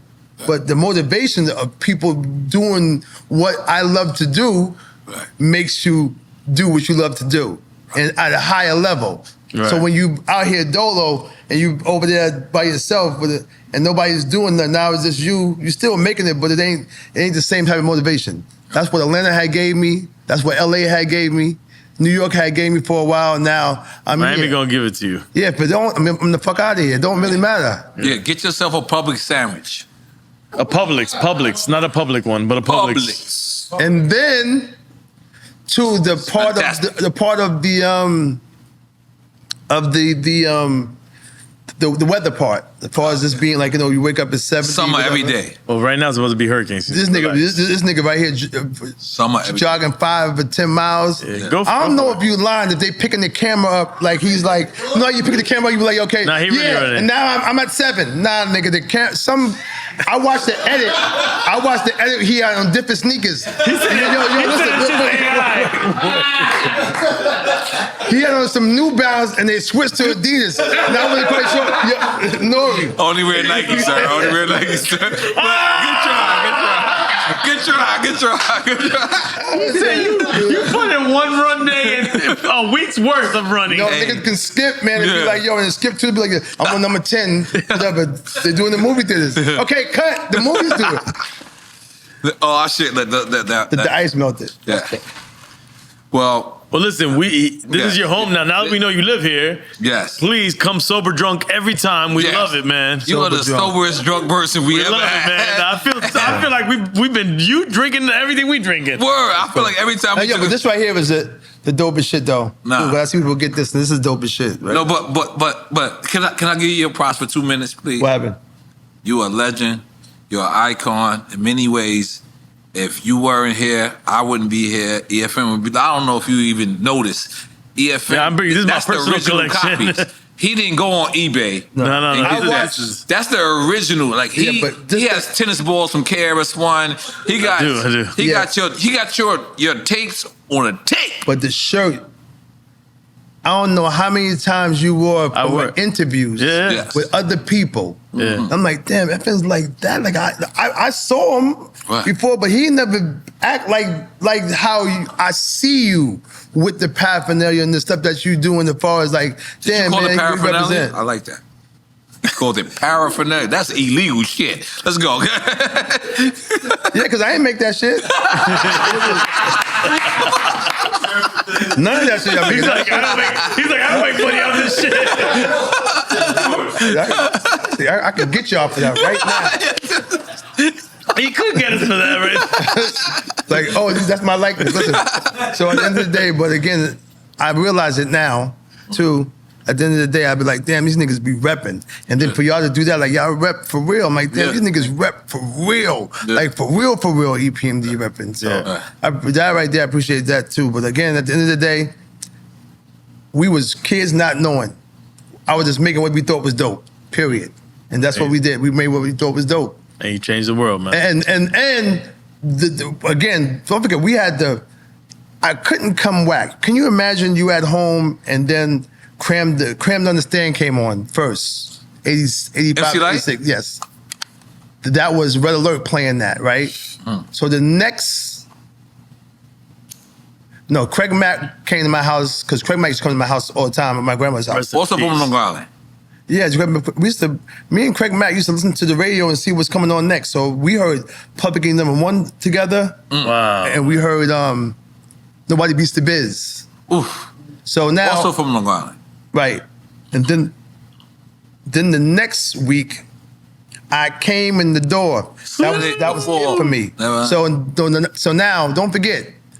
Then you have, of course, you had KRS-One with the bridge and all that. So I got all these people to watch. Don't forget, me and Paris is the last one out from the era. From that era, right. Don't forget, you got Robin with Kane's out, so we know. I thought Leaders of the New School was the last one out. No, that's the next. That's the next era. We're That's talking the about next era. Okay, yeah, okay, We're my bad. talking about as far as Okay. me and Paris listening.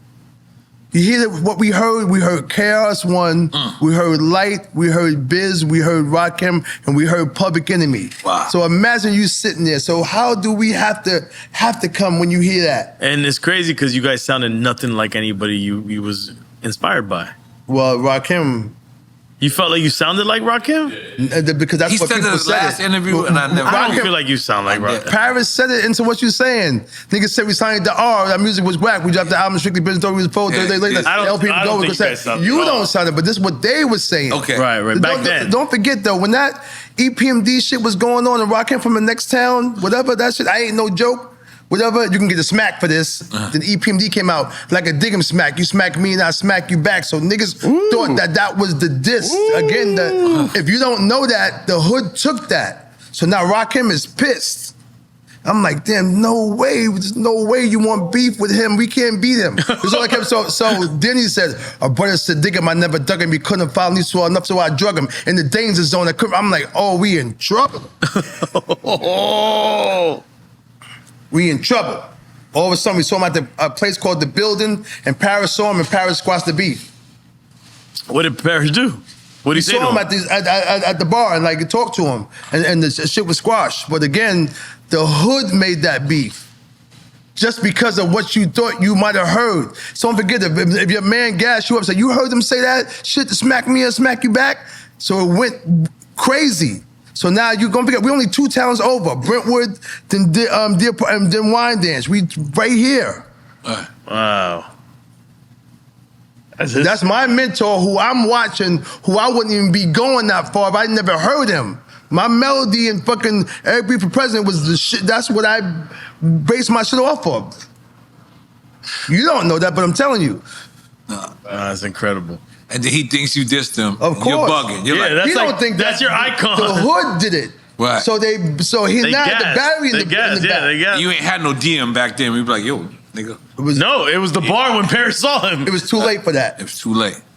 Because once that came, whatever, and then we said, sound like the R. We said, Paris said the R. Like, nigga, you said this. Sound like the R, and the music was whack. Words. Then he said, Did Not Follow Leader came out. But it's a dig him, I never dug him. He couldn't follow me. I'm like, oh my God, we in trouble. And he switched it up. Damn, I was so young. I didn't even, that shit, Yo. all of that went over my head, yo. Nas said it. That's what, all the shit you heard Nas say, but the Rakim record came from me. What, the autobiography of Rakim? All that shit that he said the same thing I told him. He said it in the rhyme. Wow. Jesus. Sagao. That day when I went with the street hop, Uh-huh. we talked about that story. Wow. And the next thing you know, he wrote it in the rhyme. Yeah, that's how a motherfucking good artist is. You sit around, we talk, and then we write about that shit that you just talked about. All right, Drink Chance, we did it. Let's do it. Yeah. Take a picture and You're gonna